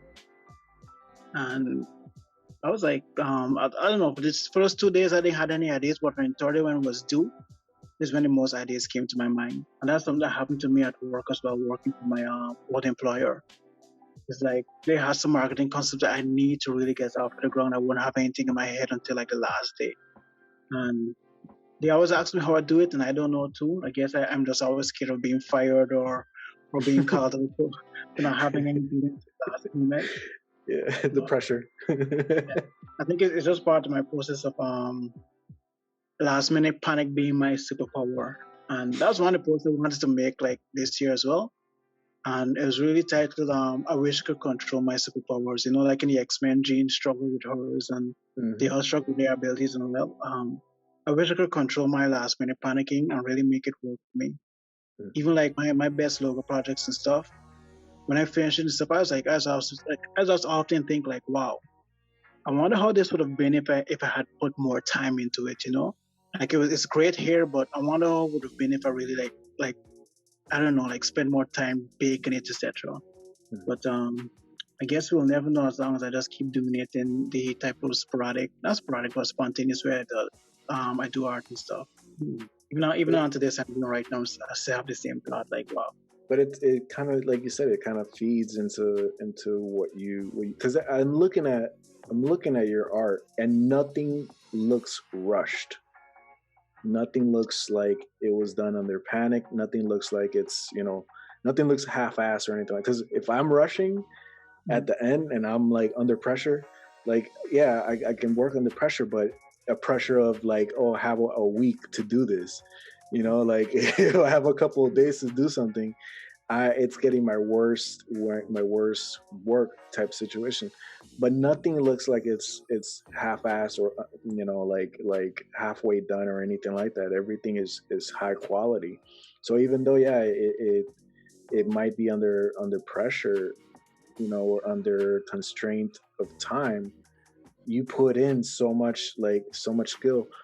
And it's scary to think, like you said, what it would be if you actually like were able to control that, where you were like, yeah, I feel that pressure, even though I have like a month to do this, but let's do this. Superpower time, it is 2 hours before it's due. Let's go. Yeah, but it's scary to think, if you apply that type of like skill to something, a long period of time, because you dude, you're amazing. You really are. You have amazing skill with lighting, with tones, with the feel. Everything has its own, like, how movies have their own color coordinations. Everything has its own. It lives in its own world in a way. Thanks. It's yeah. It'll be scary to see what you do if like you said, you control that Jean Grey type power. You were saying like nothing seems Russian stuff. I should probably show you the behind the scenes of me crying. Feels, bro. My drawing pad's all wet with my tears. I can't draw right now. No. Asking myself, why are you always doing this to me? Bro, like, yeah, digital canvases have so much dried tears on them. It's all love. Funny thing though, like, I think like most of my artwork as well. Sometimes art, like my first post for this year, I was supposed to post a thing since like October of last year. And then I said, like, let me just give it one more go. Then went over to like November. I said, like, let me just give it one more try. And then I moved into like December as well. And January, I was like, you know what, I'll do it in February. But then I said, no, let's just post it now, because it had a whole theme of love and everything. And I thought it would have like meshed well with February and Valentine and everything. But I said, like, let me just do it now. But I think I was really rushing that piece, but just me kind of fearing that I'll half-ass it just kept like pushing it back and delaying it as well. Is that soft? Yeah, I think that, yeah, that's it. Yeah, I think that's something with me as well. Like I'm just scared to put out something and then later on see, like, you know what, I could have actually done this better. I mean, that's a beautiful piece. That's a full piece. Or really, like, you have multiple figures. It's a full, beautiful piece. It really is. I don't see anything rushed on it. It had like 500 versions of it. Oh, let me see. I had a thing like 300 different times I did that thing, and the people were in different places. It was like different colors and stuff, and I just kept thinking, like, what do you want to like give out to this piece? Like, what's the message and stuff, right? And at first I had them grounded, and then I was like, you know what? You're always doing like grounded forward facing type of portraits. Why don't like switch it up and do something different? I just wanted to break up monotony of just like looking at the same thing all the time. Because that's one of my the art, what should I say, gripes of always doing portraits that like expected, and after a while I just get boring. Like, what is another front facing portrait, just a woman this time with green eyes, or is another front facing portrait just a guy with cornrows this time? I just wanted to do something different. And I don't often draw like bodies and stuff, but just doing that made me like really challenge myself, I should say. See, and that's the thing with pieces. Like you said, it went through a lot of changes, a lot of iterations. and that's one thing we're trying to emphasize to artists. Hey, you can't do it right the quote unquote, because it's the thing is right is more about how we feel about it than anything. Mhm. It's not going to come out the way you want the first time, and things are going to change and things like that. But again, man, it's like the hair, like the tones, the lighting, the background, everything just ties in and it lives in that world, and it's so amazing, man. Like, I'm not saying I'm jealous, Mhm. but I'm not saying that either. Like, I've asked you, like, dude, how do you, like, you do that painted style, and it's so difficult to get when you're doing digital, and you've cultivated that style so well. Like, I'm looking at the hands of Solace, like the guy's hand holding the globe, and you see the veins and everything, the lighting, the ring, the reflection, the just so much, man. And then the globe itself, you see the texture of it. Yeah. You see the ribbon has like little cuts, little details like that. That's genius work, man. It really I is really genius want to work. push myself. Thanks. Yeah, you definitely that's yeah, that's up there. It's definitely up there. One day. You could definitely get it because I remember before as well. Like I always look back at this thing and I think my closest friend as well. I always remember like looking back at different people work and wondering how they got certain things. Mm. And just it's kind of toxic because it's bad as an artist, but just holding yourself accountable and stuff and keep telling yourself to keep pushing and so forth kind of helps. That's kind of toxic as well too. Because sometimes you might be pushing yourself a little bit too much. Yeah, yeah, definitely. That's where like I was saying before, taking time. There's nothing wrong with taking time and not doing art for a while. A lot of artists, like, they feel bad when they stop drawing for a while. But it's just you have to rest. Muscles grow when they're resting. They don't grow while you're working them out. So it's just like your art skill. Give them some rest. If the boss could only understand that analogy. I really like that piece. Do with the glove. Yeah, Solace. It's insane, right? Solace.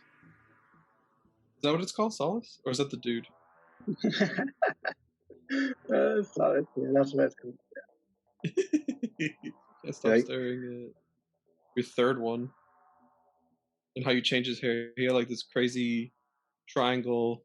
I don't even know if it's want to call it a flat top. It's like a super top. Like you could land like an airplane on it. But it's like really it's like it's silly, but it's regal. Like it's really cool. And then you have it with like, a more normal hair too. it I love reminds him. yeah, that reminds me of Egyptian, kind of Egyptian pharaohs, where they have that the Oh, the top hat. where, yeah, It's, yeah, that's what it reminded me when I was looking at it. And it's very not yeah, it is symmetrical, but it's very geometrical as well, because at the bottom at his beard he has that same, kind of like what the Egyptians would have, which is the where they would keep their beard. It's kind of like enclosed, but it has that geometrical pyramid look. It's so dope, man. And again, your tones, your skin tones, the lighting, everything, just so detailed, man. So detailed. That is called Soul Soldier 2. Where's Soul Soldier 1? Where's he at? I think way down at the bottom is actually a Brazilian guy which was neighboring to my home country of Guyana. He's very popular in Brazil. I think he's done a painterly style. He has an afro. The background is yellow, I believe, or gold, and he has like a whole red cape around him. Ah, yeah. Buff guy. Yes. Mhm. Let me see. He loved that thing so much. He reached out to me. He was like, I can't remember exactly what he said. He said it in Portuguese, but basically he was saying, "Thank you so much. It's going on my page and it's going in my home." I was like, "Yeah, thanks." Dope. If Best you thing, go on my man. website, you get a portrait of it. You get a painting, bro. Go on my website. Yeah, I like that very much. He looks like a Spartan. He does. But you know the funny thing, right? Let me tell you about how art is so like subjective. Again, like we might see some things that we really love a lot, but to other people it might just be like meh, right? So I was never supposed to paint a painting. I just did it as a study to test out some brushes I was designing. And I didn't have anything to post again. I was like, 3 months that you post nothing. So I was like, let me just post this thing. And I just randomly just threw it up, And that was one of my most liked paintings for that year and the year afterwards as well. And I go back to the song, I was like, why the hell are people liking this thing so much, right? I was like, what is so special about it? I love the painting, but to me, I really think it was like very much simple and minimalist. But people love it like a lot, a lot. So I was like, wow, the things that you think would really take off don't take off, and the things that I don't really expect to take off would. Likewise, like prior, I did that whole Christ was a superstar thing. And I just did a sketch, right? And the sketch was just me like playing around with some brushes, nothing simple, just like face outline and stuff. And that thing really took off the night I posted it. I was like, really? Yeah, going on so bad for a sketch. But when I post a full artwork, yeah, barely giving me 20 likes, right? And I was like, yeah. So I was like, wow, people, art really is subjective, and sometimes the things I don't expect to resonate to people will resonate to them.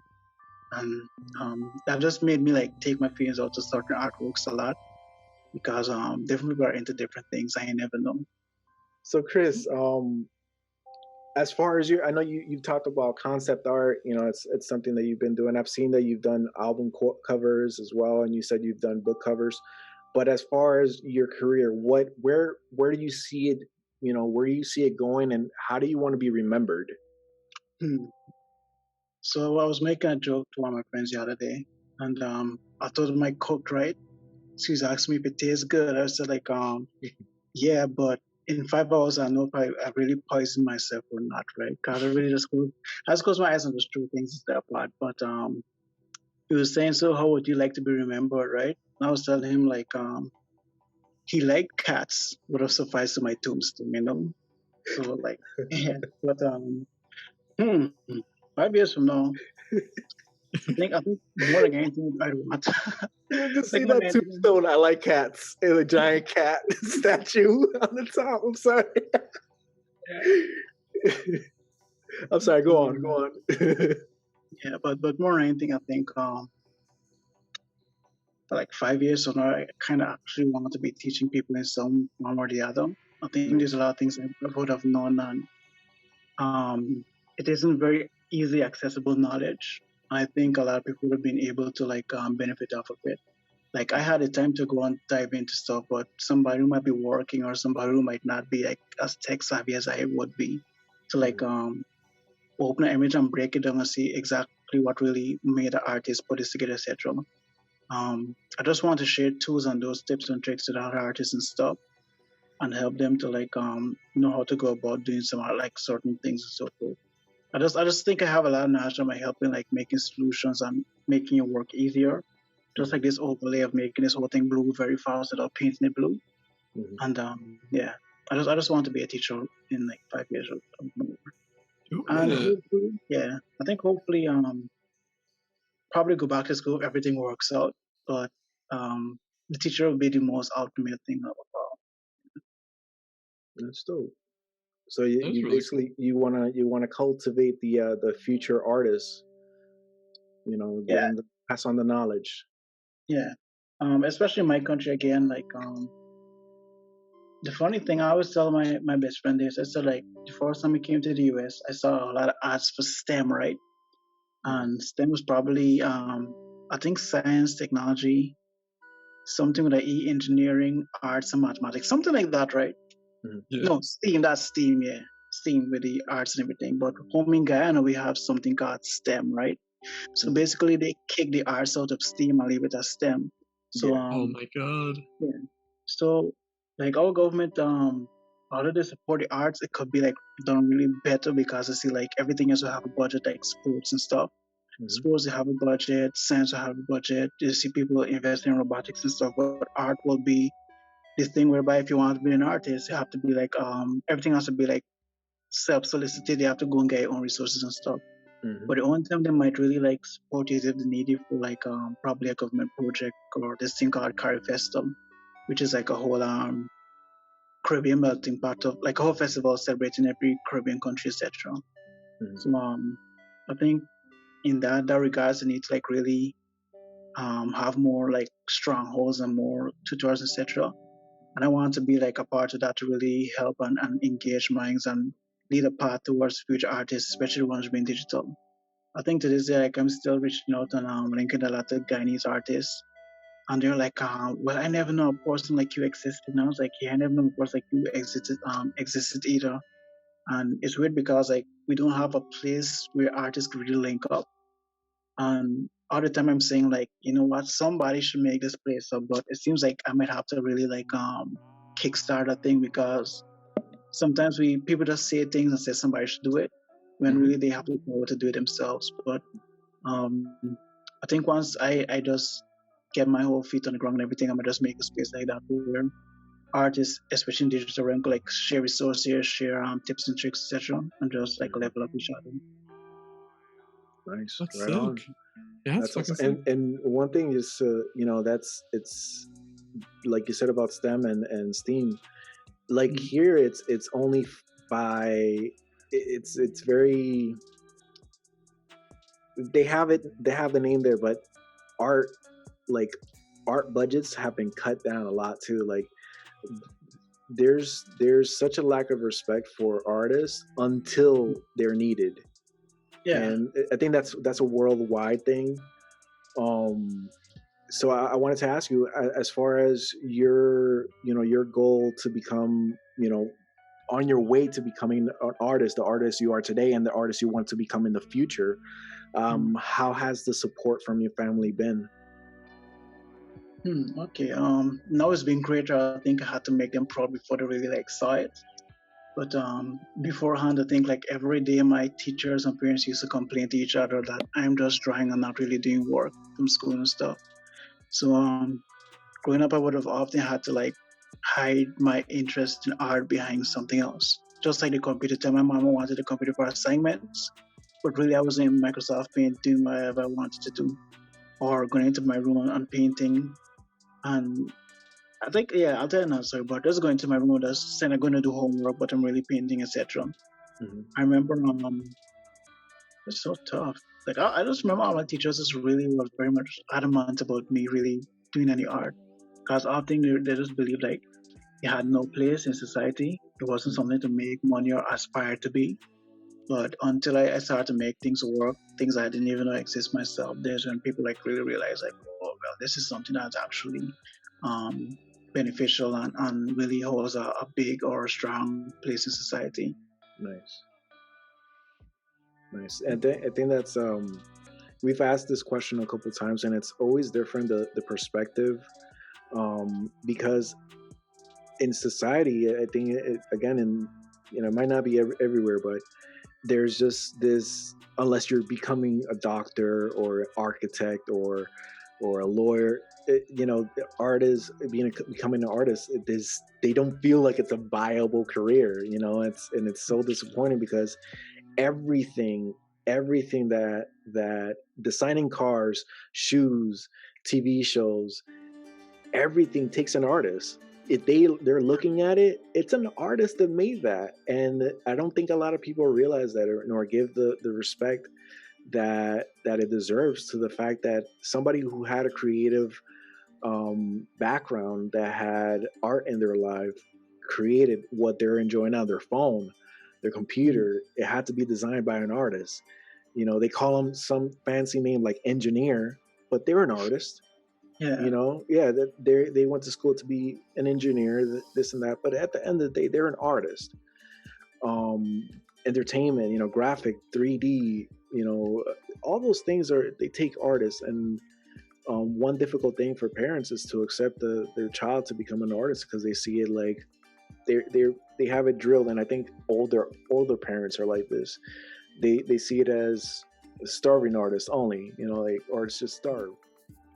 That made me remember like before I started doing like art full time and stuff, I was really going to become like a dental assistant and then onwards to like dentistry. And I always knew it wasn't something that I really cared about. I would have been like good at it, but I wanted to be like happy at it and stuff. Mhm. And recently I met this other guy named Chris, right? He was a dentist, but he loves right. And the funny thing, I tell him like he's like the part of me. I said like he's my future self if I had like went forward into dentistry. He loves his job, but he still really has a heavier love or a wider, more what should I say, infectious love for art. And he Mhm. was saying like he really wish he had pursued it more because it's still something that he longs to do. But he's a dentist, he's more busy and stuff. And I'm looking at it like, damn, I would have been like him if I had not canceled my whole dentistry Yeah. course and everything. Because here's the funny thing. I did like some tests and stuff to be, I don't want to say inducted, I know it was the right word for it, but to be accepted into the dentistry program. And they were like taking, I expected this thing to happen in a month or so, but they were taking like extremely long, right? So my mom, I saw some, not some ad in our local newspapers back in Guyana for a graphic designer. And she was like, this sounds like the thing that Chris will be doing on the computer. So she brought it out to me and stuff. And I sent an email to them and so forth. I'm interested in being a graphic designer, etc. And I think let's say today's Monday. Monday at 5 p.m. they called me. They was like, "Is this Chris speaking?" I said, "Yes." There's like, "We want you to come in tomorrow so you can start this job, right?" I said, "Cool." I was so happy. I hung up the phone, right? I was going to like prepare my work clothes the next day, and then the phone rang again. The dentist people called and they were like, "Is this Chris?" I was like, "Yeah." Oh They were man. like, we're very something is like they're trying to say like we're very happy to tell you that you've been accepted into the program and stuff. We want you to start tomorrow at 9 a.m. I remember my dad was home at that time, right? Oh And we had like man. this we had this landline. Yeah. I dragged the landline into my room quietly. I was like, it's very nice that you want to offer me this, but I already have a job. That's I good. didn't say it that rude, right? But I said, You're right. Yeah. You're like, like it's much opportunity, but you too late, sucker. I'm gonna be an artist. Deuces. so the guy's like, is this Chris? I was like, yes, this is he, right? And he's like, when did you get this job? I was like, they just called. So he was like, you sure about this? I was like, yeah, I'm sure. And I said it quietly, hung up that phone. I just went to my graphic design job. It was like one of the happiest things I ever done. Because again, I knew if I did the dentistry route, it would have been like decent pay and stuff, but I would have never really be happy. And previously, I had a job that wasn't happy again. I was just being like a cashier for a whole retail job, and I didn't like it at all. And the funny thing is, right? I started that job drying again on the bills. And I was like talking to myself. I was like, Chris, you can't be taking these people's money every month and not be pushing yourself in this job. You really need to do something. And I think the same day I started to like buckle up and stuff, and I was doing extremely well. And then they was like, hey, after your shift today, don't go home right away. We want to talk to you. And they were smiling, right? So my dumb ass was thinking like, yeah, I'm gonna get a promotion. They called me at the back and they give me a resignation letter to sign, tell me that Oh. they want to fire me and stuff because I haven't been performing. I'm like, but did you see me perform today, right? But I said it in a nice way. And they're like, yeah, but I improved too late. And I was like, okay, well, I felt really crushed at the time because I was very young. That was my first job. Yeah. But everything happens for a reason because it just led to another door of me being able to do what I really love. So yeah, I'm very thankful for that experience still. But one of the things I realized and stuck with me at that time is like, wherever I put my hands or my mind to, I just always want to do it at my best because like you just never know. And again, it's just like with art as well. Like you never know where art could like end up, or it could be seen, or it could be looking, etc. So yeah, that's one of the things I learned from my job. And then it's literally the pursuit of life shouldn't be about just surviving, and that's what I think 9 to 5 jobs are. It's most of the time they're about survival, just because you need a job, you need to make money. If Yeah. to do what makes you happy is what almost the meaning of life is. To be able to just be happy doing what you're doing. The worst thing that a human being can be doing is just working, giving that time, that essence, and just doing something that just makes them so miserable. It's not natural for us. we're more than that. We're made for more than that. And I think a lot of artists, that we take that step. We take that step of sacrificing financial stability for mental and creative, satisfaction, I guess you can say. Look at what he's done. It's in a crazy, short right? time. That used to be a blob. Like hella good, man. So good. Chris, Hey. have you done any art classes, anything at all, or have you were only pursuing like your normal degree and then you came here to? You said Virginia, right? You're in Virginia. Yeah. I'm basically self-taught. You're self-taught. Yeah.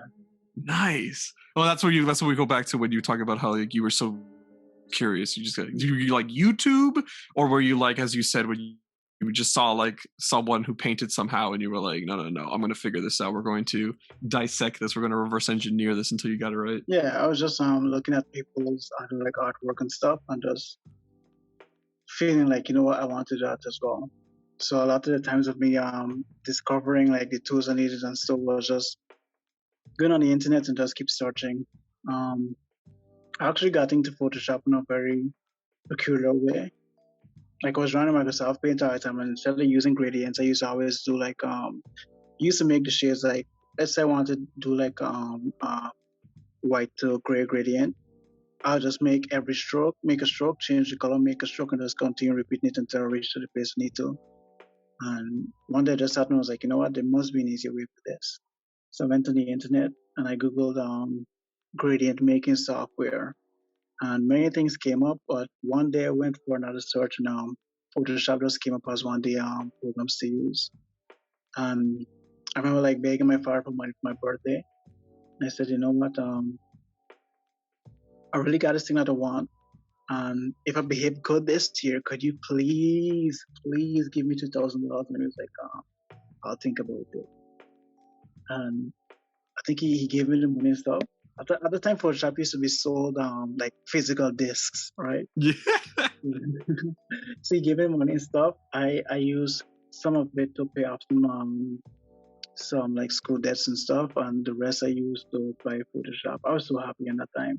But So Chris, how do you deal with adversity? Like, I know that you do some commissions. Have you ever had rejections, or how do you deal with art block or difficult customers? Any adversity that you face as an artist? How do you deal with that?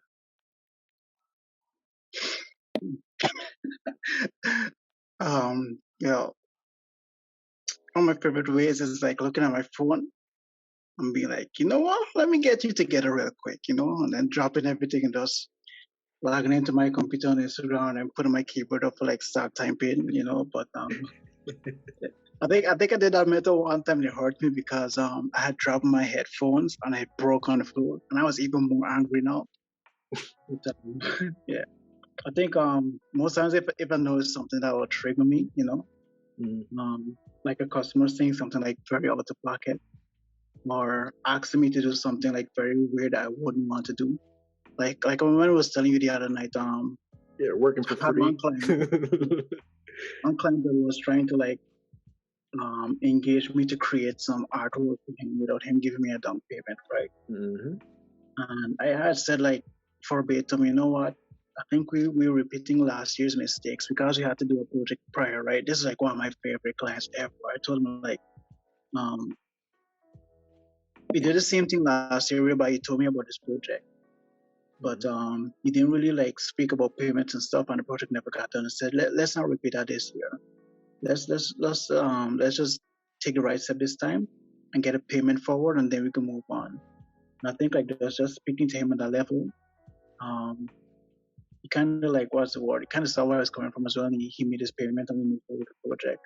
I think most times with any hiccups or hindrances, a lot of times just speaking it over helps. I think I'm very what's the word? Fortunate to have like sane clients who really understand and could read and really comprehend. So a lot of times when we reach into like misunderstandings and stuff, just a phone call or a message would really help us to like get over that. I know in my past before when clients can't really like understand, I would be like, well, I really try to like speak through with you and stuff and see if this could work, but it's not really like I don't really see a solution or resolution to this. So I think it's best that you probably work with another artist. Not just let them out to somebody else and move on from there. I usually ends up working because most times I realize like, yeah, well, I was at fault, meaning I as in them, and they'll come back and we'd work things through. But yeah, that's how I deal with it. Nice. Yeah, I wish the evil side of me would just come out and like troll and stuff. I don't have it in my heart. Well, yeah. I mean, like you said, we were talking about that. I think it was last night or the night before. Yeah, sometimes just being either straightforward or just being logical with them. Like you said, just bringing it up. Hey, we dealt with this last year. You know how it works. Yeah. And I think a lot of customers, I think I've said already, like people like to take advantage of artists. They don't give us the respect we deserve. We deal with a lot of adversity when it comes to that, with customers not paying, not wanting to pay deposits, not wanting to, being difficult, putting stipulations that that they keep violating. Like, hey, I'm going to give you 3 revisions. You get 3 revisions. After that, I have to charge you extra, and they give you like 16 revisions. And you're like, yo, I got to charge you for all of these. Yeah. Yeah, I definitely feel you there. It's hard. So, are there any artists, any specific artists that inspire you, that have inspired you through life? Either famous, non-famous, any artists in your life that have inspired you? I think that might have be like one I have to like sit and think about a lot. Damn, that was really tough. How about if I give you a top three? Top 3. Yeah, top 3.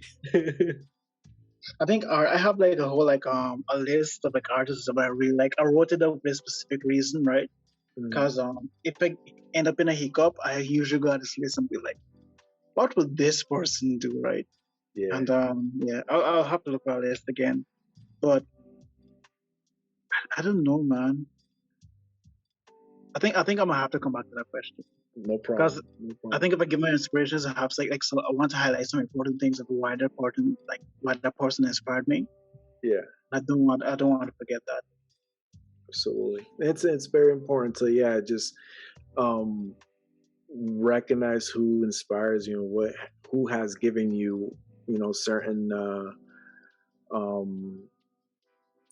certain inspiration to do certain things. And I think it's I've had the same thing where certain artists give me certain things. Like if I want to do a certain style, or I want to quote unquote emulate something, look at certain artists, like Van Gogh. I love his expressionism, where it's he doesn't give you the full image, he gives you an impression of it. It's beautiful, where you want to have a message but not really dictate the message. Yeah. So yeah, I totally get that. What do you like most about being an artist? I think the process of just creating something and then seeing it evolve over time, and then seeing like sometimes people are already identifying my work as well. Like sometimes I might just create something that I don't really think is much, or might just be like a personal problem that is unique to me. But when I put it out to somebody, it's like, I've been going through this thing as well, and this really gave me some type of insight of how to deal with it. Like I think that's my favorite part, just making the work and then seeing people like reaction towards it as well. Even if it's negative as well, it's always something to learn from it. Nice. So that reaction, yeah. I mean, that's art in itself, man. It's like as long as it inspires something, it's so motivating. How do you deal when it's a negative reaction though? Like, how do you just take it as in like a lesson to apply to your piece in the future? All right, let me think. Cause I think I had. I don't know, man. I think I'm so like shielded from stuff from just negative comments. Oh yeah, I remember now. So that's one. Let me see if I had one. One only. Damn, I had such a clean slate. One negative. Let me see. See, I need to like create more controversial art. Then I only have like one. Like, You know that means pop her titties out. It's too. Let's say with controversy. Controversial. Oh yeah. no, but Let's go. you know, on Valentine's Day I might post something very controversial, but we'll see. I'll just take a screenshot of my followers before and then post it and then go to bed and then get it the next day and check. But yeah. But let me see. Okay, I'd done this Breonna Taylor piece one time. What day was I did this? I think it was a Sunday. Yeah, June 28th. Yeah, I did it a Sunday and I posted it, right? Again, sometimes when you can relate to something, somebody's carrying your last name, especially. Like sometimes you just like really, what should I say, identify that person or could relate to them or you feel or empathize with them, etc. So I did a painting and I just really loved the whole process of how it turned out and everything. And I posted it to my Instagram and I posted it on my Reddit page. And I did not expect like such backlash for it. It's just like to me, it's just like an innocent painting, just like honoring someone's visit, right? But people send me like DMs talking crazy and stuff, like asking me, sometimes on Instagram, like if somebody has a story up, right, they could respond to that story. Yeah. So people either responding to that story or going to the post and sending me back the post and asking like what's my favorite animal and stuff, right? And tell me that their favorite animal is a monkey. I was like, so the guy did mean stuff. Other people was like, I posting on my own Reddit profile. And some user came on my profile and said, excuse me, sir, but no politics here, right? And I was like, really? And it felt like a lot. It just felt like so like a big turbulence. But oh yeah, and this other one I did with Christ was a superstar. Like people were very much back and forth with it. Yeah. They were trying to say like, why did I change his race up? God and Christ does not exist. Like everybody had their own opinions and stuff. And again, I didn't expect myself to feel any way, but because it's my art, I did feel a way about it. That's like my personal like thoughts and stuff went into creating this work. And I believe in those two instances, a lot of times I might slightly feel about like I don't know, altering the art or taking it down, etc. But I always remember like these feelings might be temporary. I might feel bad about it now, but later on I look back at it and really realize like people's critique and their destructive criticism is really on their character and not me. Exactly. Just like when I feel about trolling people, it's really about my character, not them. You know, I'm just a person of sarcasm. So like, I don't. Okay. So at the end of the day, you're putting a mirror up to them, and when you know what they look at is what they react to. It's a mirror. Art is a mirror, you know. And once if it makes them feel uncomfortable, it makes them feel a certain way. And one thing, people are very, very sensitive about their white Jesus. They really, really are. So much. They are so sensitive about their white Jesus. So Jesus was black. You think there was one white guy in all of like walking around Israel, like one white dude? I love that. It looks like it's a tower, and it looks like there's like a landscape behind that tower. It's so dope. That's so dope, and it looks like almost like roots that's coming out of that too, like going above. It could be a waterfall too, you know. Yeah. That's the island. She is the island. She's the levitating island. I love it. This one, it feels so like unity. You know, like we are the land, and the land is us. And we levitate. One day we'll be. It will levitate through space. Chris, what is success in the art world to you? What is it? What would it be? What would you have to accomplish to feel that you're successful, or do you feel yourself successful already, as in doing what you love? That's a very personal question. You're trying to hurt me tonight. You know, right? That's what we're all about. Hurt feelings.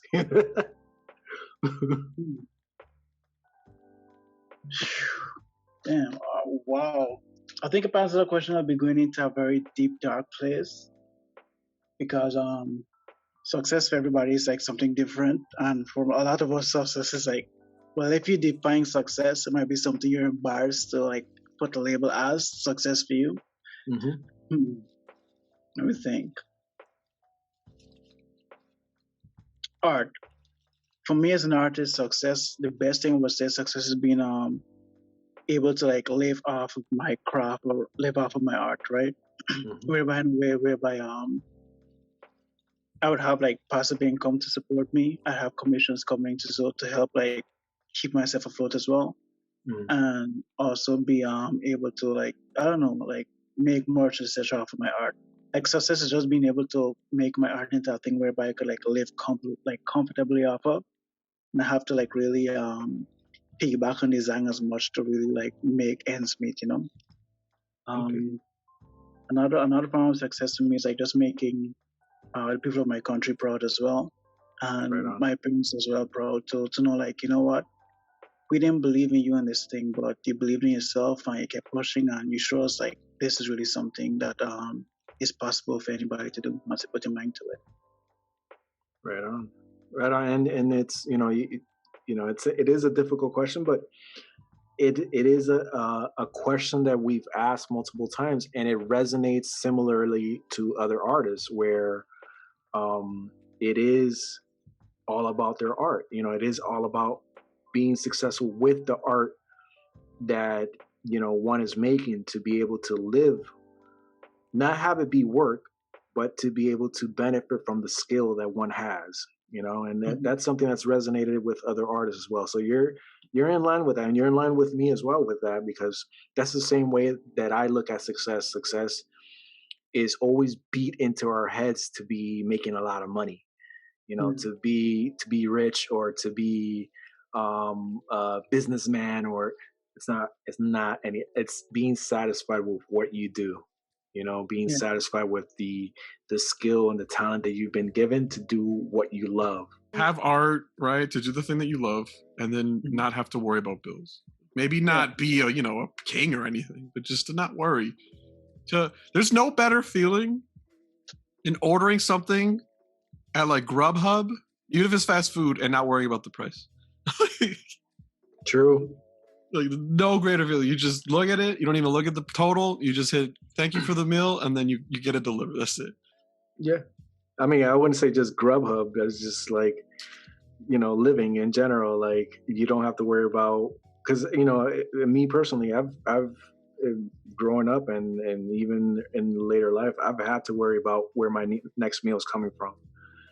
I've had to worry where, what roof I'm going to be under, and things like that. And to have those problems, and to come from that type of background, is like, you look at life and you say, this bitch can't do shit to me. Life can't hurt me. I can do great things because I've been through worse. And yeah, it feels good to be making a lot of money sometimes, but Yeah. it feels much better to have my soul satisfied and calm by creating art. It's always the saddest thing too. But like, I don't know why artists are so undervalued. It doesn't make sense to me.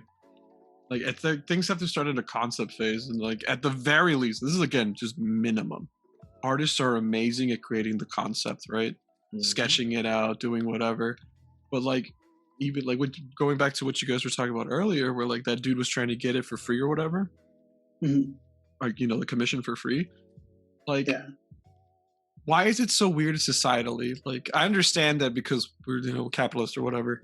You're always looking for the deal. You're always looking for that thing, the coupon or whatever. I'm like, you're not. I don't think people realize that like that's someone's livelihood. Mhm. Like, this person, that's their job. That's their income. Like, why are you trying to mess with that? And then at the same time, like, if someone goes to your house and fixes an AC or builds a piece of furniture, you'll pay them. But if someone draws something for you, which is also like, I mean, it's not like manual labor in the terms of like lift or heavy, but it's just as much creating. Why is that seen so weird? Like they're just like, oh, you just put pen, like paper to like pencil to paper. I'm like, oh, so if I was to ask you to write me an essay, right, 2,000 words, that's just paper to pencil, right? Why would you do that for free? Like, it's ridiculous. I've never understood it. Like, I'm because I did my Twitch channel or whatever, and I asked my friend, hey, can you draw me my Twitch emote or my Twitch mascot? She gave me this full concept. this whole thing. I don't know if I told the story before, but she gave me this full concept, this whole layaway, everything. She gave me the emote. She gave me like 5 different sizes of the emote, like a bunch of stuff. And I was like, oh, how much, for all this? Like, how much, And she was like, oh, for you, because you're my friend, $50. And I sent her 80. That's all I had in my bank at the time. I sent her 80. And I was like, no, you're worth. Like, and I sent her $80 instead of the 50 that she asked for. And like, she was so grateful to me. But to me, I was just like, no, that's like literally like, if I could have paid you $100, bro, I totally would have. I just didn't have it at the time. Yeah, and I think that's one of the reasons, artists undervalue their art, because it's been so ingrained in society that, oh, art is not as important as blah blah blah. That's been beat up. It's like there's such a Stockholm syndrome type situation when it comes to getting what you need or getting what you're worth, compared to what you're giving a customer. It's just, I don't know. It's weird. It's weird. I mean, I've been there too. I've been to the point where instead of charging the $200 that I deserve for a commission, I'm charging like $50. You know what I mean? Mm-hmm. And sometimes it's just a feeling of guilt of, oh man, I feel so guilty having to do this, but it's this much. And that guilt sets in and you're like, oh, it's just $50. It's just $5. Don't worry. It was nothing. No, motherfucker, I was here for like 90 hours doing this shit. Yeah, like conceptual phase, getting a rough draft, getting the rough draft okay. Like there's steps, like crying a little bit, like Chris says. That really helps. That really helps. It's totally part of the creative process. Just cry. Just cry. My tears lubricate. My drying utensils, they lubricate. My draw pad. Yeah, dude, I love it so much, bro. Like, you took this concept and you really ran with it in a direction I was not expecting. Like, she's literally like an island. Like, I was expecting like a joke drawing of like an islander who could float or something. Expect the unexpected. Oh yeah. Yeah, exactly. And then you drew the thing, and I was like, okay, cool. Maybe it's still that islander floating. And they're like, no, she is the island. I was like, oh shit. Yeah. Like, I keep getting super drawn to the one that you were supposed to release, I guess, last Valentine's. I didn't remember the year that you were supposed to put it with the mouse. Oh yeah. I have a second one for that too. So, what, you have a part 2 to that? yeah, but yeah, it's just as I say, like sometimes in my life, I really put my life into art. Mm-hmm. So damn, how could I bring the first one up, man? Damn. I don't know how y'all relationships work, right? Or how y'all find like y'all significant others and stuff. Mm-hmm. But I think my dating space is very weird. Like I'm attracted to people's mind first before anything else. And a lot of times, like if like I don't know, man. Like I just want to allow people to lie and falsify who they really are. Mm-hmm. And then I find out I'm like really, really, you really fake yourself just like or just so we could talk or so I could be interested in you. And I was really writing about how like sometimes with love and relationships and stuff, it's really about people like faking themselves or setting you up to think that you're really getting to find that true love that you want or find a real connection that you want. But it's really a trap because you might end up with somebody that you don't like, especially if they force you or manipulate you to marrying them or going into a relationship. Then they try and find like, well, this is not a person I really like, or this is not really the right match for me, or this is not who this person really portray themselves to be. Mm-hmm.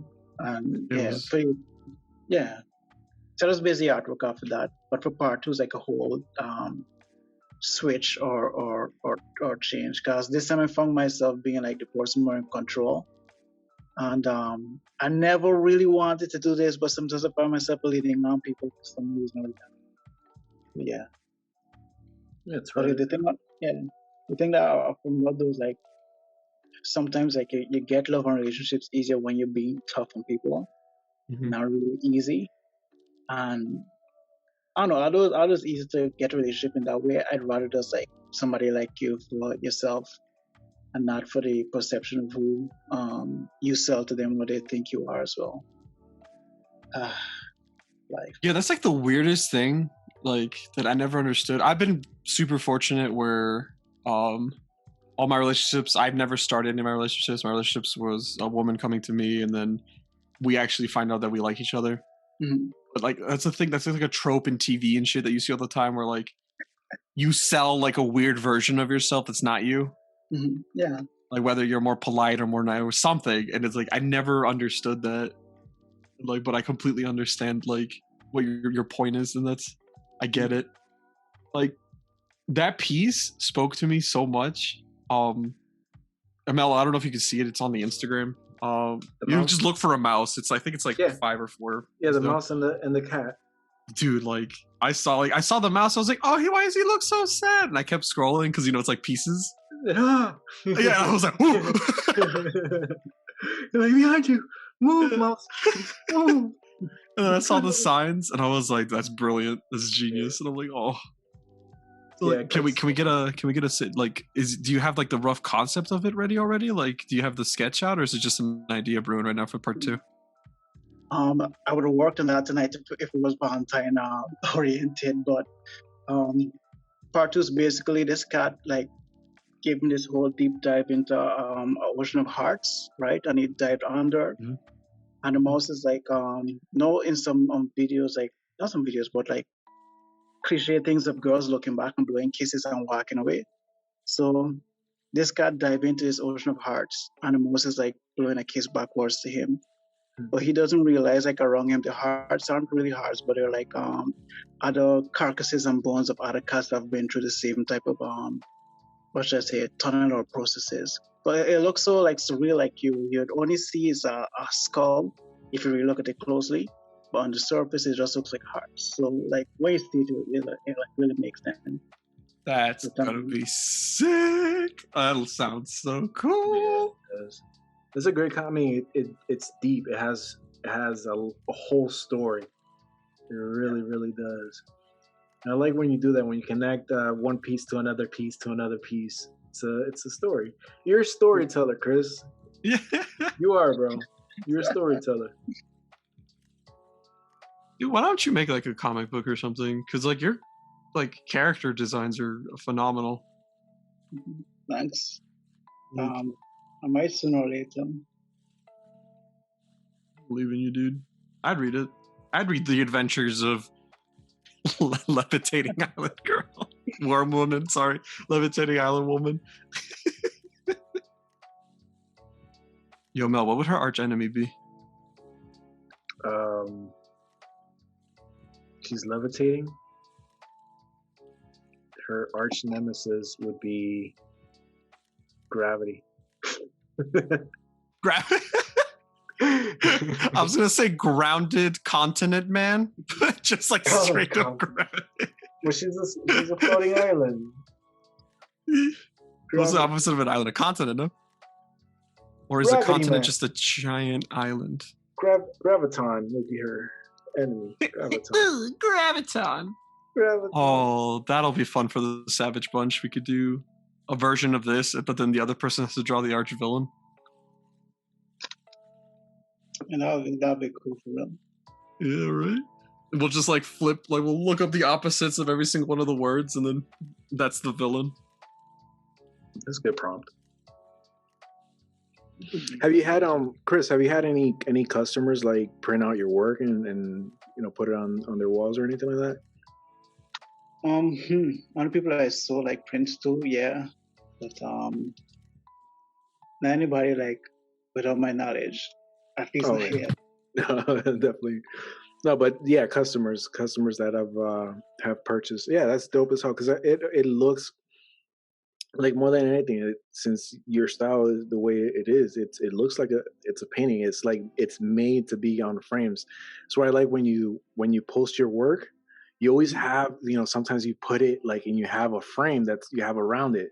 I find that so dope because it gives that presentation very well. Of, hey, my work will fit on your walls perfectly, and it'll fit on in a certain aesthetic.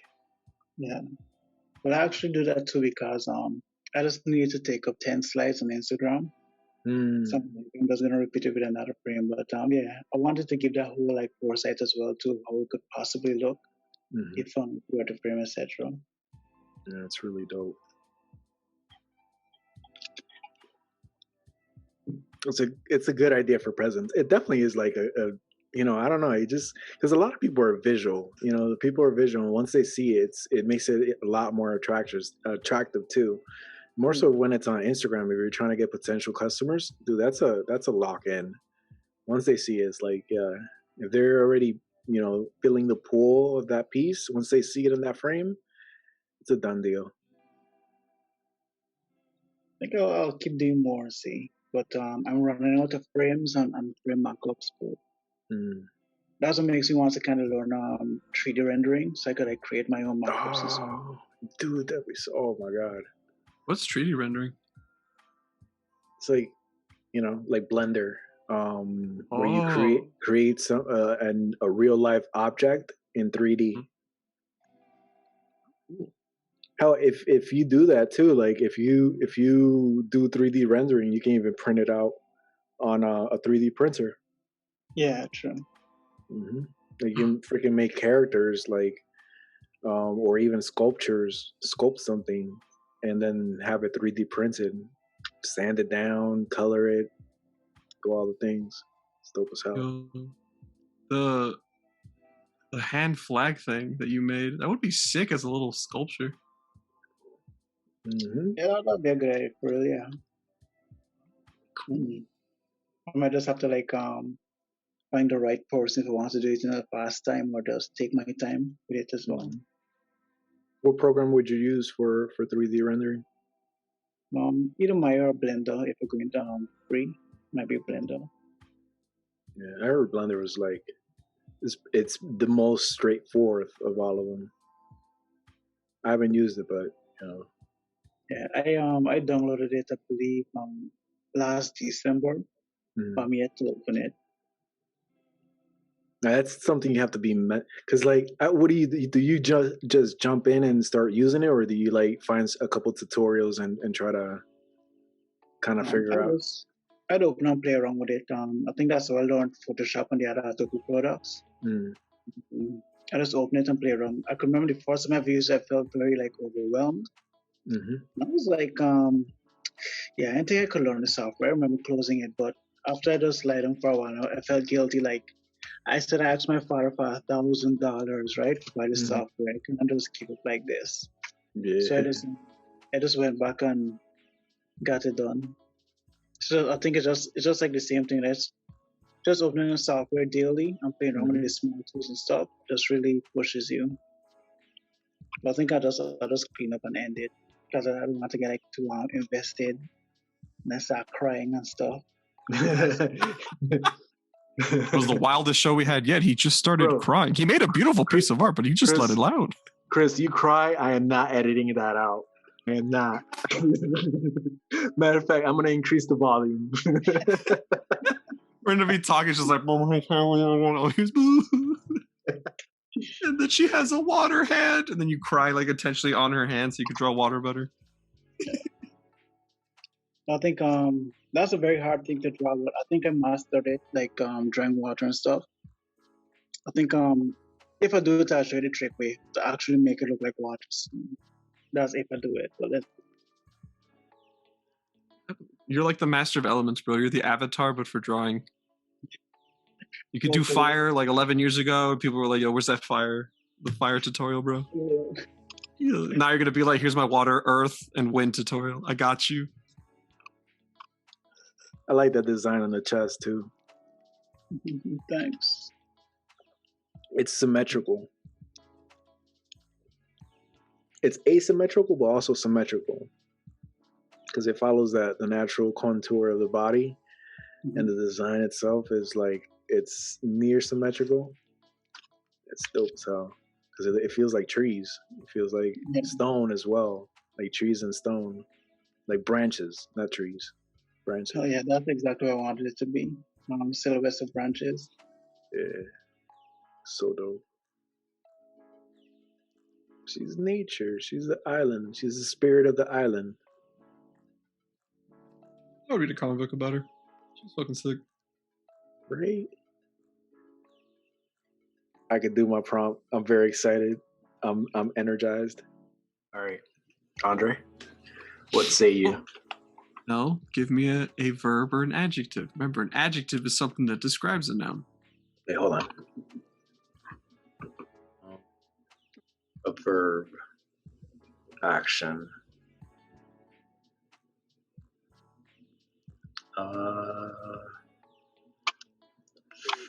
Shit, man. I don't know. It's spoke. Spoke. So speaking, talking. Yeah. Okay, so speaking. We'll do speaking. Okay. Now, Chris, give me a noun. Damn. I hope a noun is a naming word, right? Noun is just like an object or a person or a place or a thing. Damn, wow, Chris, wow. I can't believe I didn't remember this. Damn, okay. What's the noun again? Noun is a person, place, thing. Okay. Damn. Like- Okay, I think I got a good idea. But that would be like real difficult though. And he said speaking, right? Okay. I'll say damn. Let's say woman as well. No, man. So he chooses the sex. You just have to choose the noun. Oh my gosh, why am I not doing this right? Hold on. Why am I not doing this right? This is trying to get me. I hear you. You're trying to get me. I know. I'm really hurt, right? I'm really hurt because I know these things.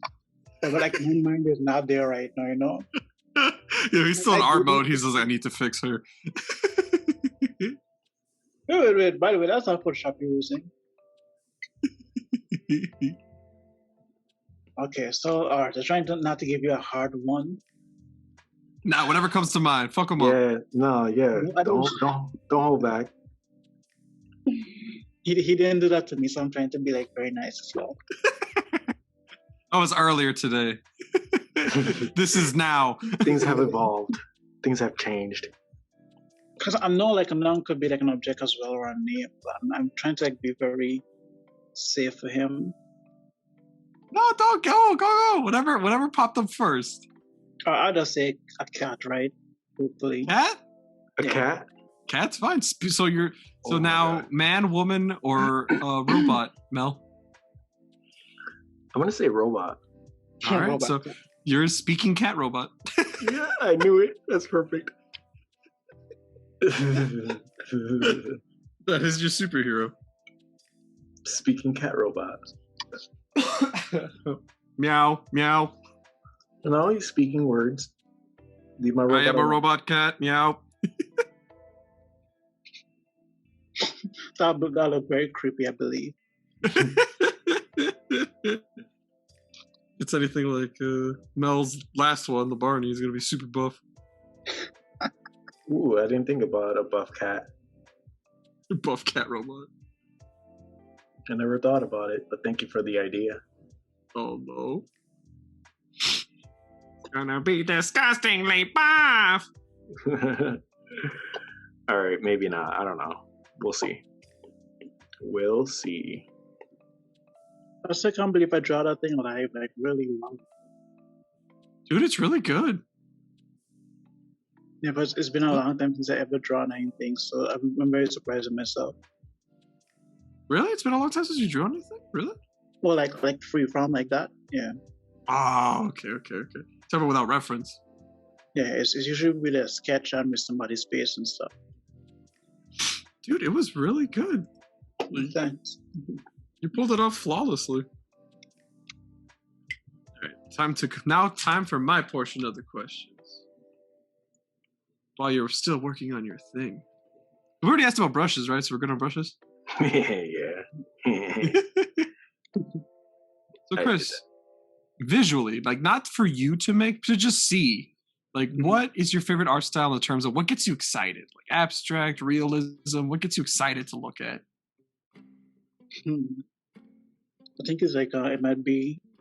I don't know if surrealism falls into this whole thing, but Oh yeah, absolutely. Yeah, it's like type of an illusion type of thing. Like when I see stuff like that, I'm like really like wow. Oh, like optical illusions. Yes, yeah. In a whole case, I think my last painting I attempted one with the garland, the rose, and stuff. So it's like so much packed in there, but I love stuff like that. Dude, I feel you. It's like a mixture of science and art. Like Yeah. it's. Have you ever seen the one that was? I think it's called like the Devil's Pitchfork, where if you look at it in one way, it's 3 pitchforks, and then if you look at it another way, it's like 2. Nah, you see, my grandmother was a Christian woman, so she kept me away from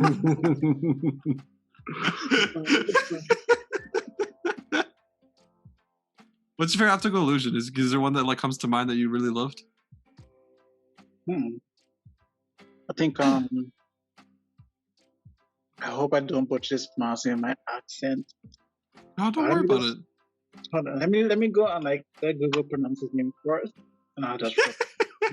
No worries. But I know there's like a lot more like fresh one, but I love the ones from Frida as well. I don't know if they would fall under optical illusions, but they're like very weird and surrealistic type of paintings. But hold on. Would you consider like those like paintings where it's like, oh, when you're up close, it's like people having dinner, but then when you walk away from it, it looks like a skull or something? Is that an optical illusion? Yeah, right. Yeah, those are okay, so I was pronounced it right. Okay, Mr. Dali, Salvador Dali, right? Ah, Dali, let's go. Yeah. So he had one like it was like a whole chessboard like. I can't like explain probably, but it's like a chessboard was being washed by the ocean and stuff. Let me look for it. That was one of my favorite. I just love the colors and everything in that one. Dali. Let me look it up. He's already doing his thing on that painting. It already looks great. Oh, it's called Chess on Chess Mask on Sea. Yeah, that's a weird name. The chess mask and see? Yeah. Chess Mask on Sea. Oh, I see it. But the weird part yeah, it's just a mask and then ocean on a chessboard. Oh, look at that! Like one of the pieces is falling into hell or something. Yeah. Oh, it's 3D. Well, it's actually like well he I know he was such a great painter back then. Because I'm looking at the reflections and everything. It's like, yeah. But this is before computers, so like. He would put me to shame. No. You'll get there one day, you know? Not the shame. Tell me about the 19 layers I'm using. How he used one back in his day. That's true. It's just, he was trained different. He figured out, he had a new wrinkle. He formed a new wrinkle that mankind has never formed before, but we'll master it one day. He was a pioneer. Look at this shit. That's crazy. So that one's really cool. I like that a lot. Thank you for showing me that. That's sick. No problem. So I know how you're talking about earlier that in Guyana, art's not really looked upon as like, a job or something like that. But there's still art like everywhere, I'm assuming. Or not, maybe not as much as here, but there's still art when you walk around. Yeah. Talk to me about the art in Guyana. Like, how does it move you? How's it like what have you seen? All right. So as of late, I believe like most of the youth realize that we don't have a lot of commercial supported art and stuff. So there's been like a heavy wave of self-initialized like art movements, etc. Right. So a lot of times we will be like painting murals and so forth, or just turn to digital art just to like really make the art seem more what should I say, popular and known in the country. I think with Guyanese art and stuff is like it could be like a really beautiful art form, especially if people interpret it in different ways through sculpting, etc. But I don't want to say this, but I don't know. I just wish it was like more like all in your face and more supported, especially because I think with more resources we'll be able to do a lot more. But hopefully in years to come, and hopefully if not by the government, I could probably bring a part of a new wave of art and a new wave of appreciation for art to Guyana as well. Because I believe like our artists and so forth, they're very useful and very talented. but everybody deserves a type of appreciation and type of what should I say, compensation for their work and for the time that they put in, for their expertise, etc. Wow, it's a lot. But Understood. So, I do need you to think do- it's like a cultural thing where like it's just like you know, like in a lot of cultures, like art is usually important. It usually takes a backseat, you know, Mhm. payment wise, of course, but it's still seen as something very important. Is it just something that's not as important, like socially? I think socially it has a very important role. Yeah, socially does have a very important role. Hmm? Like I'm trying. Let me think about that whole thing. No, I know. take I your know. time. No, yeah, definitely know it's important socially. But I believe the reason why it's not as what should I say, compensated or supported is because people don't really see it as important, or they don't really see it as something that's like bringing in a lot of money. That's in their eyes most of the times. It goes back to when I was going to school as well. My parents, my teachers, even though like some of my cousins and so forth would be like, you know what? It's nice that you could draw, but you really need to be thinking about the future with a job that will actually bring in finances. So I believe that that whole like mindset has been part of the cultural tapestry or the cultural fabric of like art is cool, art is nice. But it's not something that we take seriously because it doesn't bring in a lot of money. We don't really see a lot of benefits to it. But I believe in the changing landscape of them needing art to do like certain showcases for the country nationally, and them needing art in a time like this whole pandemic with Corona and stuff. They really see like it's more like useful and more necessary. So although it might be taking up a backseat like payment wise and appreciation wise, I think in due time as the government changes and people really see like the more need into it, like art in the form of graphic design or art in the form of videography or photography and stuff, they can really like push themselves to pay for it or like appreciate it more by compensating it rightly. Yeah, I've been talking so deeply. No, no worries. It's good. That's the thing. It feels like a lot of like presidential like questions for me. But I don't want to frame anything in a way like body that like make people feel any way like what should I say? Partially, I think they could do more, right? But I don't want anybody to feel like I'm demonizing them in any way. No, you're not demonizing them. It's just, you know, it's just how it is. Like, But it's a perspective, and that's important. yeah, it's a That's, perspective. you know, a lot of people that may hear what you're saying may feel the same way, but not have, you know, not express it because they don't hear other people saying it. You know what I mean? Sometimes when you hear other people expressing something that you already feel, you get that sense of, oh yeah, that's right. You know, that I feel that. And it's, you know, it's just they don't feel like saying it or they don't hear it as often because people don't speak about it. So it's good for you to speak about it because, you know, truth is truth, and it's something you feel, and you know your country, you know where you come from. It's just, you know, sometimes there's just like here, you know, just like the U.S. There's a lot of things that are lacking, but it doesn't mean that we don't love our country. I love the U.S. I love this place. It gives me a lot of opportunities, but there's a lot of things lacking. You know what I mean? It makes me like think back to this thought I had like probably a couple of years ago, during the period of 2018 to 2020, I believe. It's like we know art is something that's like very useful and it helps us to say a lot that we don't have the words to say most times and so forth. Mm-hmm. It also helps to give a lot of like social commentary about the things that happen in the country, etc. But I believe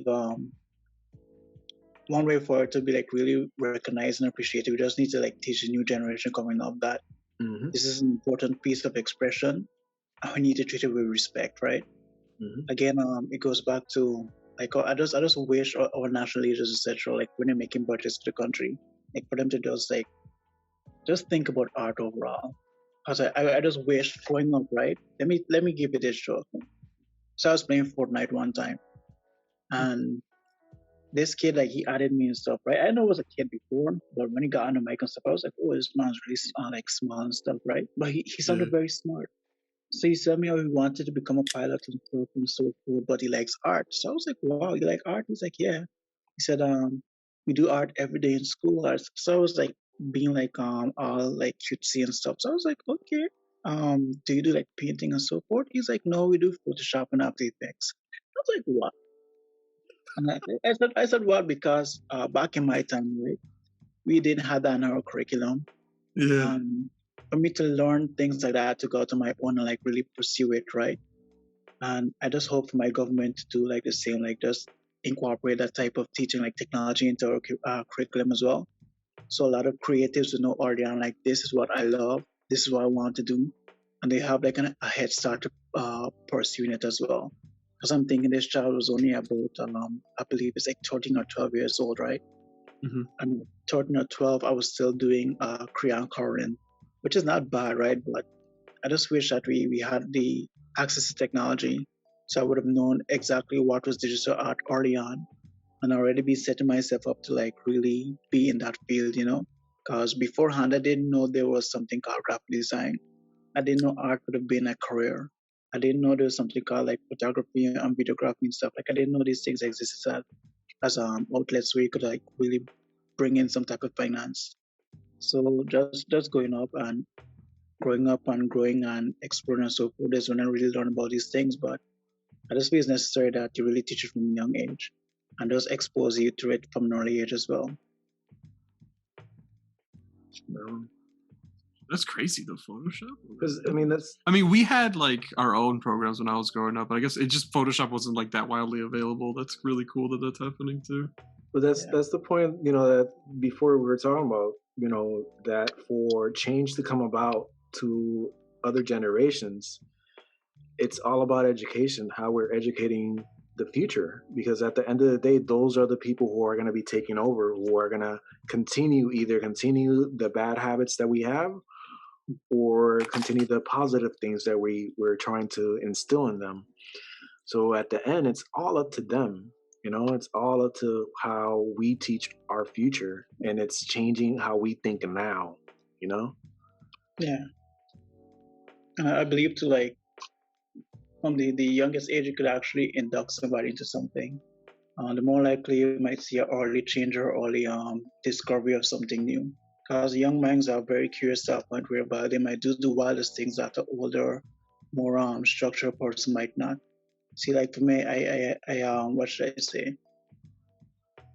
When I'm comparing like my what should I say, older creative peers I worked along with in the design, I realized I was doing like a lot of what should I say, unorthodox things that they wouldn't have done because they follow a certain type of rule, etc.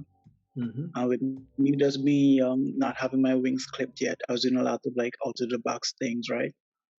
And with my mind being fresh, me not knowing certain rules exist and so forth, I was able to introduce them to a lot of new things and not a lot of new creative ways, etc. So that's again that goes back to the point of like really trying to educate our youth as young as possible and as early as possible to really delve into these tools and just play around with them and experiment. Exactly. And at that point, you open up their horizons. They see the things that are possible that they can do, and that you've done.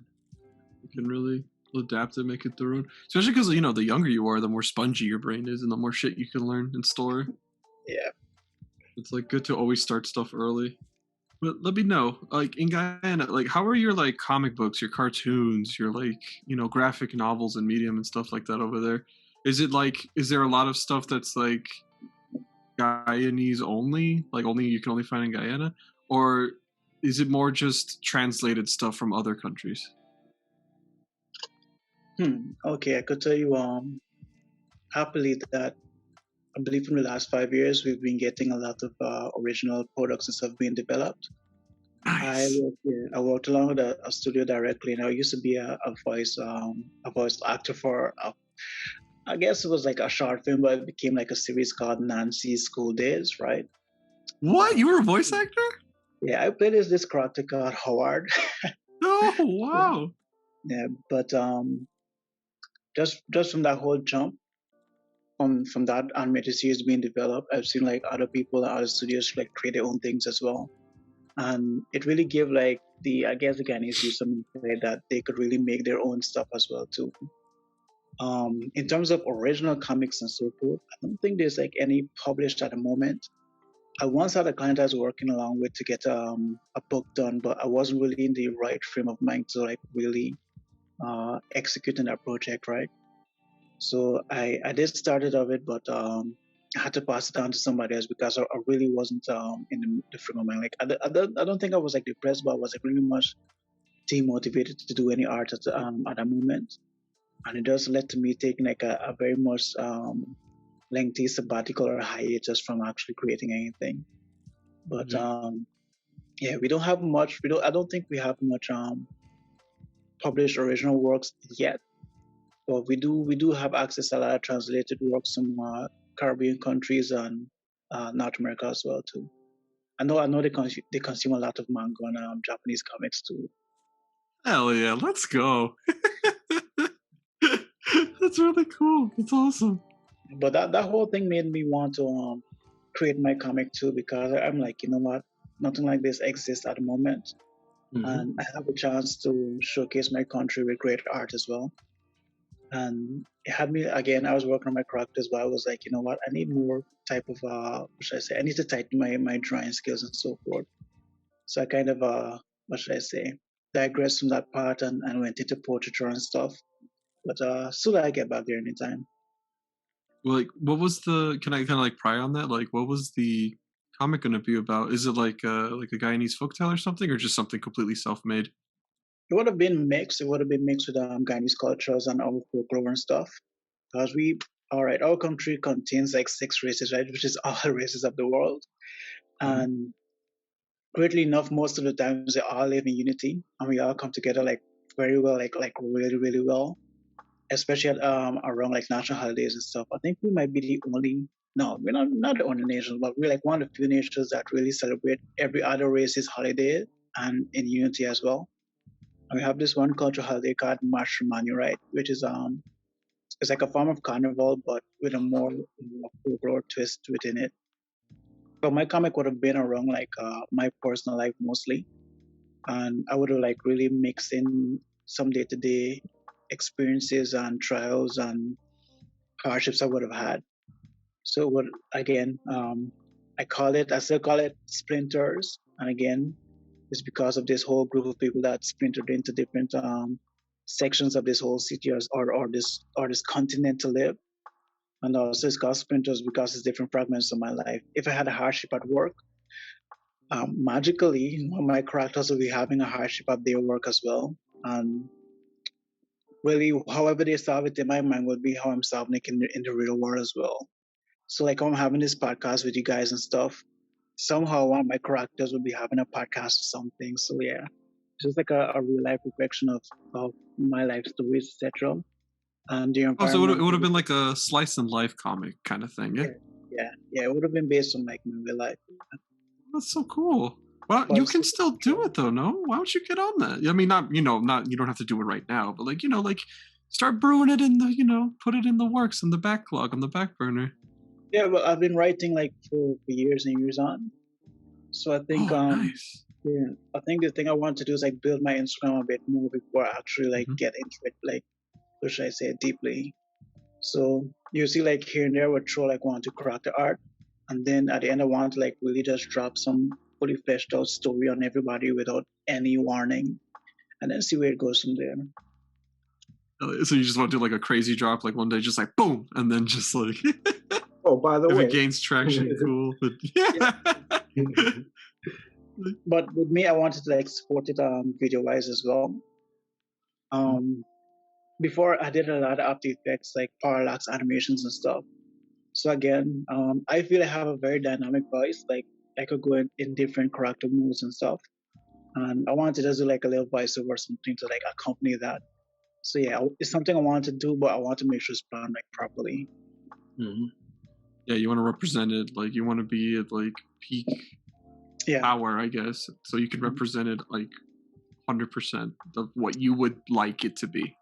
Yeah, and I don't want people to be like, like sometimes you might put out some work, or other people rush things out, and I see ways that they could have like easily made it better. So I just want to maximize and make sure when I do it is like really at peak, or ultimate, I should say. That's cool. So it is on the back burner then. That's cool though. I'm glad that you're thinking about it. One of our other guests, what was he from? The one with Luigi Prime? He was from what country? He was from Indonesia. Indonesia. And he was telling us about how over there right now they're like trying to do some crossovers with some kind of like Marvel stuff with some of their folk tales or anything like that. So this would be like a really good start for like you guys too. Because I want to see like more countries represented in like comic medium and stuff like that. Like you never really hear of anyone from Guyana. So I'm really excited that you would like do like just a comic of anything just to get like that kind of ball rolling, you know, just to get it like in like the headspace and the social zeitgeist, if you will. Yeah, I agree. Yeah, well, I'll definitely push through it. Yeah, like honestly, like you are insanely talented. Like I'm not saying that to like, you know, stroke your ego just because you're on our podcast. Like I'm like looking at the way you work and all that. Like you can totally do it. I believe in you. Thanks a lot. I really appreciate it. Thanks, man. Oh man, that would be so cool. I like. Hey man, I believe Like- in you too.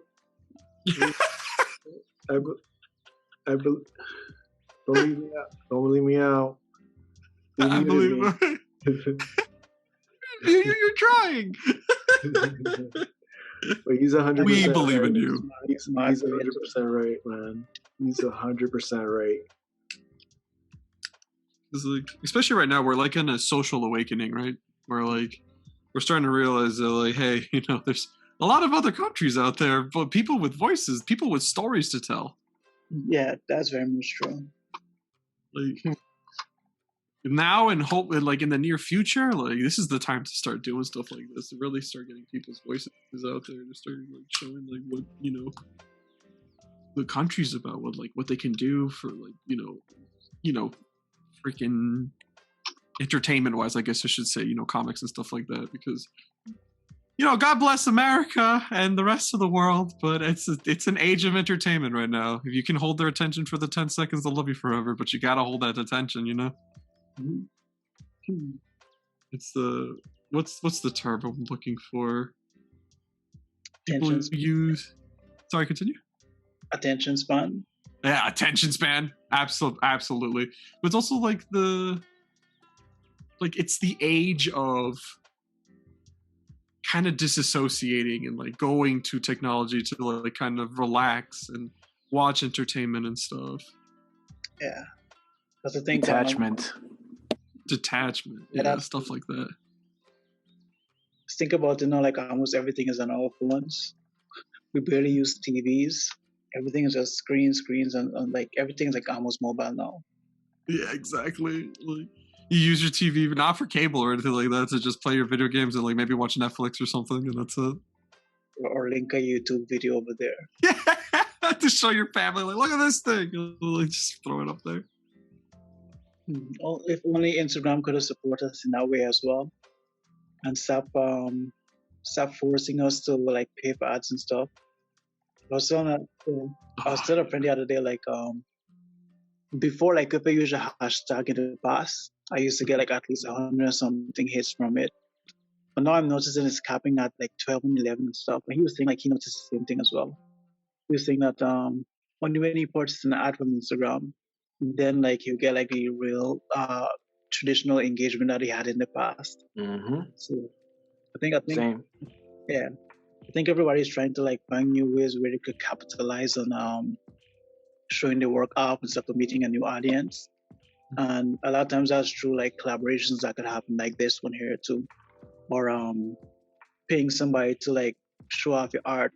But one of the best things I found is like Reddit and Twitter, especially if you go to like a small focus group, you have like some really big, what should I say, some big results or great results as well. The numbers might be small, but 10 people looking at a post or 10 people following you is better than like one or not. Mm-hmm. So, yeah. You said that like with Instagram, you have to pay to like for advertisement or something. It seems like that's the way they're pushing you towards. Mm-hmm. All right, so let me tell you this. So there's one thing. I have a design page as well, right, on Instagram.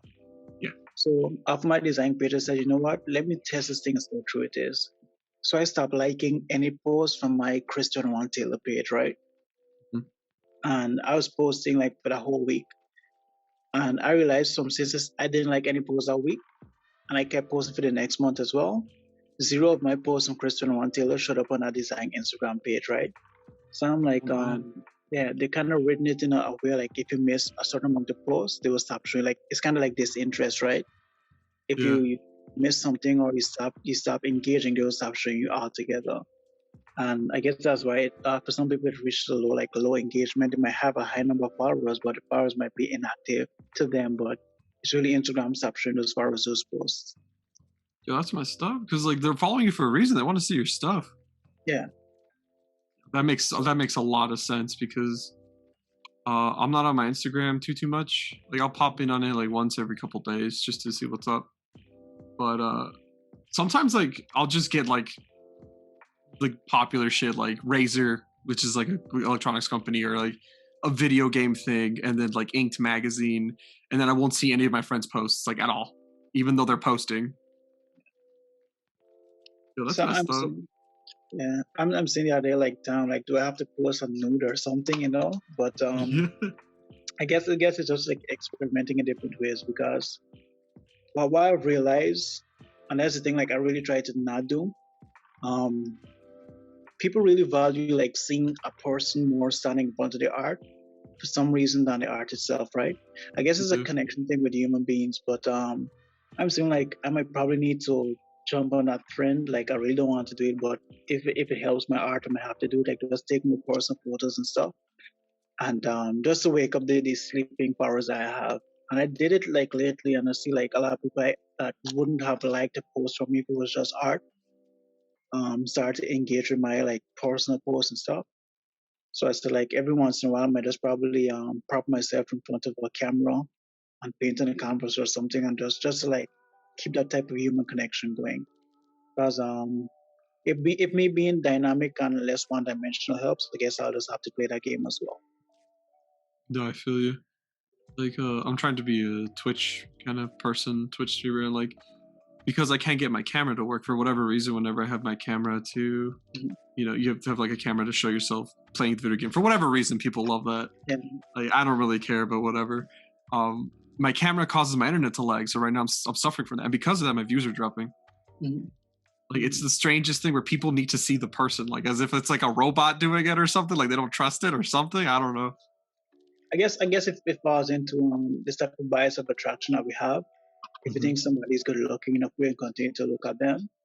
Or if we don't see ourselves in them, or we don't think that they're worthy enough in the looks department, we'll just like disappear.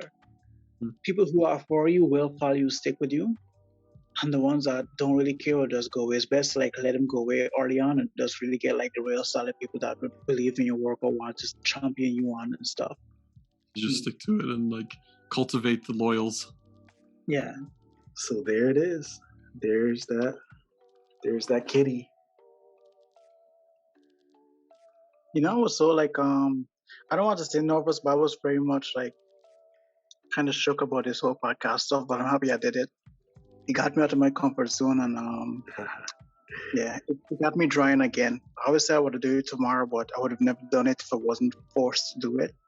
So it goes back to answer the earlier question of how discomfort could make us do things that we often put off. Mm-hmm. See, and that's what we like to hear is that, you know, we're not trying to make you uncomfortable in a way that it's a bad experience. We're trying to make you uncomfortable to where you're going to enjoy the experience that you would have maybe not have done, but, you know, still enjoyed. Thanks for coming, dude. Thanks for being our guest. Okay, but I'm still crying when I go to bed. So yeah. Last question, Andre. Last question. Last question. Here is the last question for you, my friend. Last question, and one we ask all our guest artists. If you had any advice for an artist, up and coming, veteran, anyone, what would it be? Why are you asking me this hard, tough, personal question? Literally, we ask everyone.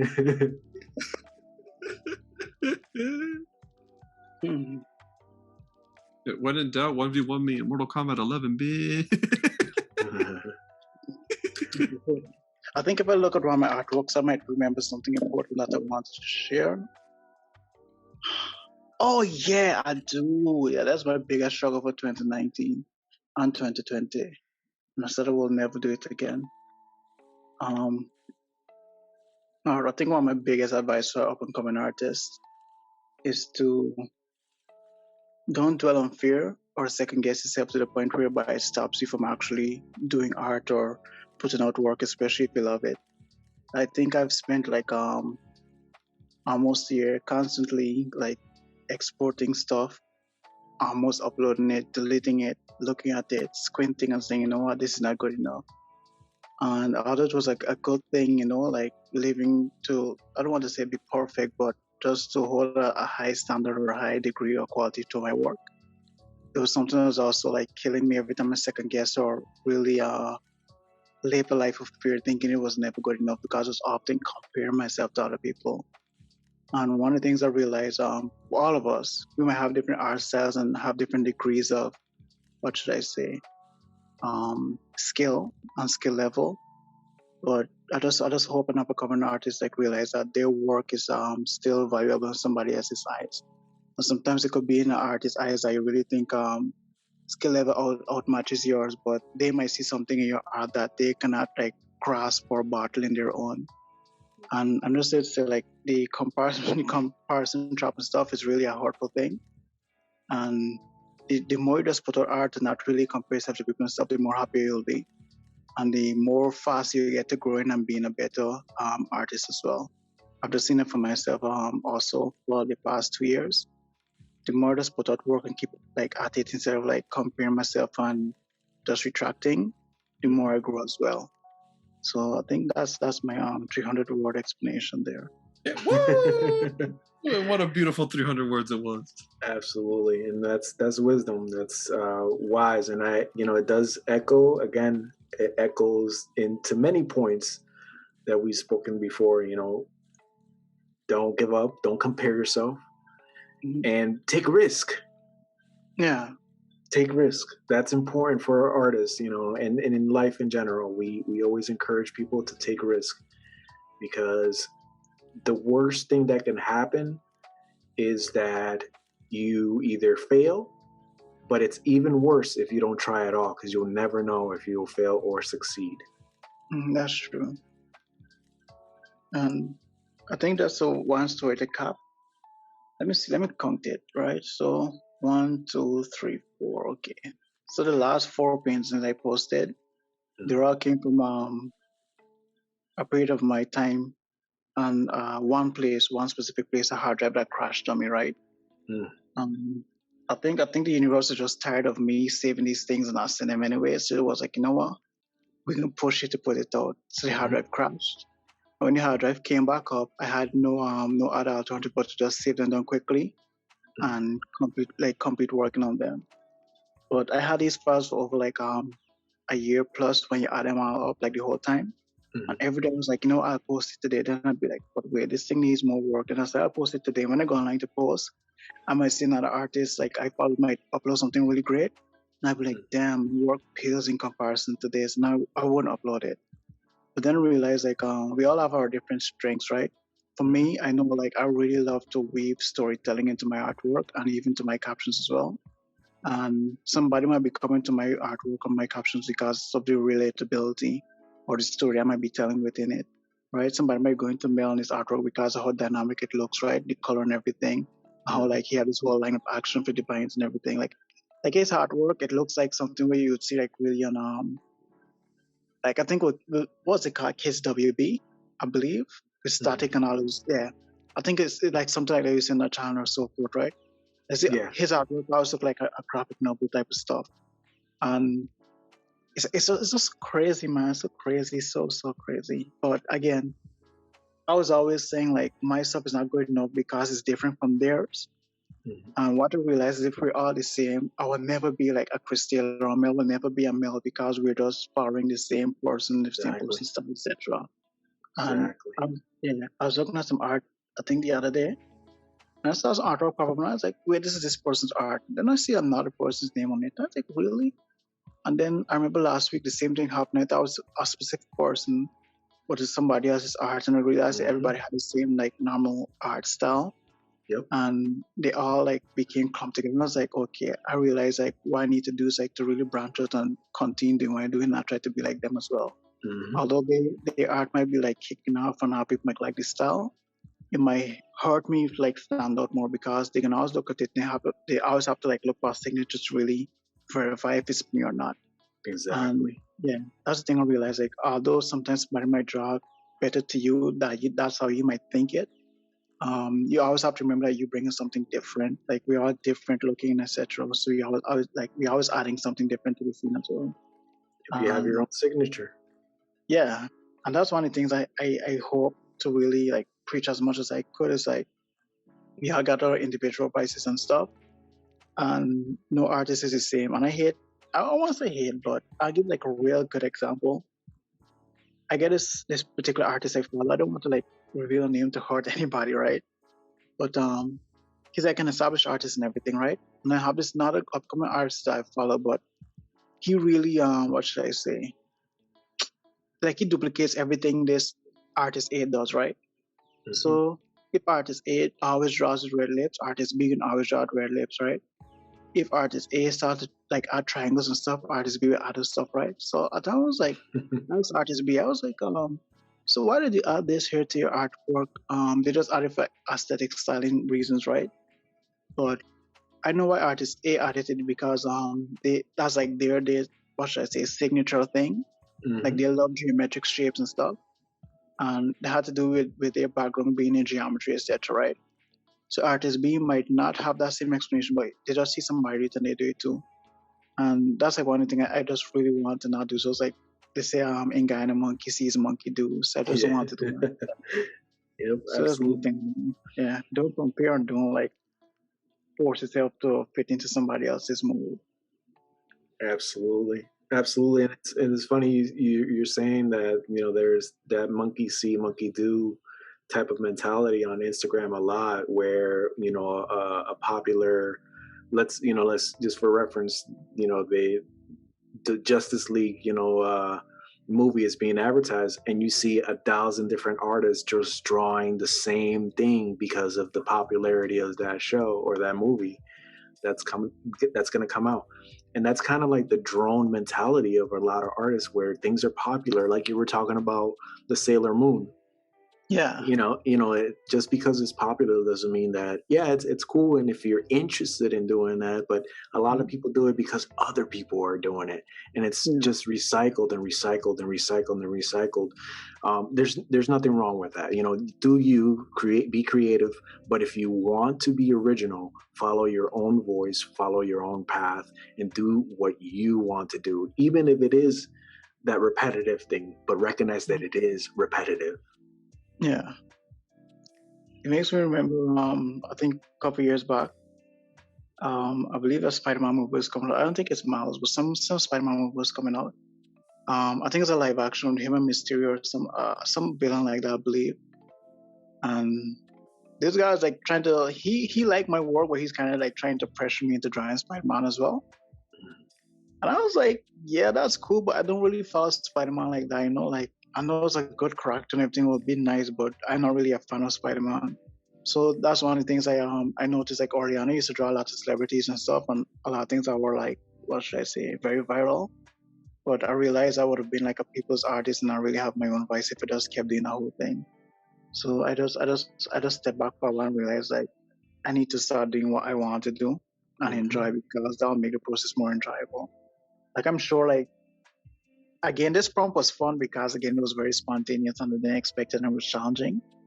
I'm sure if you told me to like draw something I didn't like or I didn't care about, I would have probably like flopped. I would have really You have no passion towards it. You're like, whatever, I don't care. yeah. I think that's what I used to feel with one of my 94 jobs. I was like going in every day, but I didn't really care.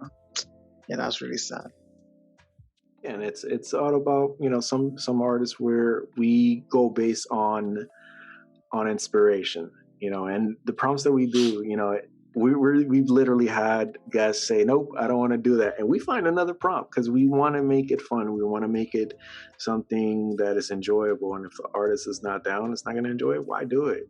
It doesn't have to be forced at all. But yeah, we do appreciate you, Chris, man. I'm so glad. Yo, I've been looking forward to this for a long time. And I'm glad that you had fun. I'm glad you were here. I'm glad you really gave us a look into not only your art life but your background, your culture, your country, and and your future and what you want to do. And there's nothing but bright things ahead of you, and you know it. You know that the only way to attain it is by you doing it. It's like Nike, just do it. So we're grateful. We're very grateful. Andre, any last words? Anything you want to say? It was a pleasure having you. It's been fantastic. FGC boys for life. What's up, FGC? FGC, if you want to watch me play some video games, watch me Monday and Thursday at 10 p.m. Eastern Standard Time on Twitch TV FATGUERO. That's Twitch TV FATGUERO. That's Fat Güero. Let's go.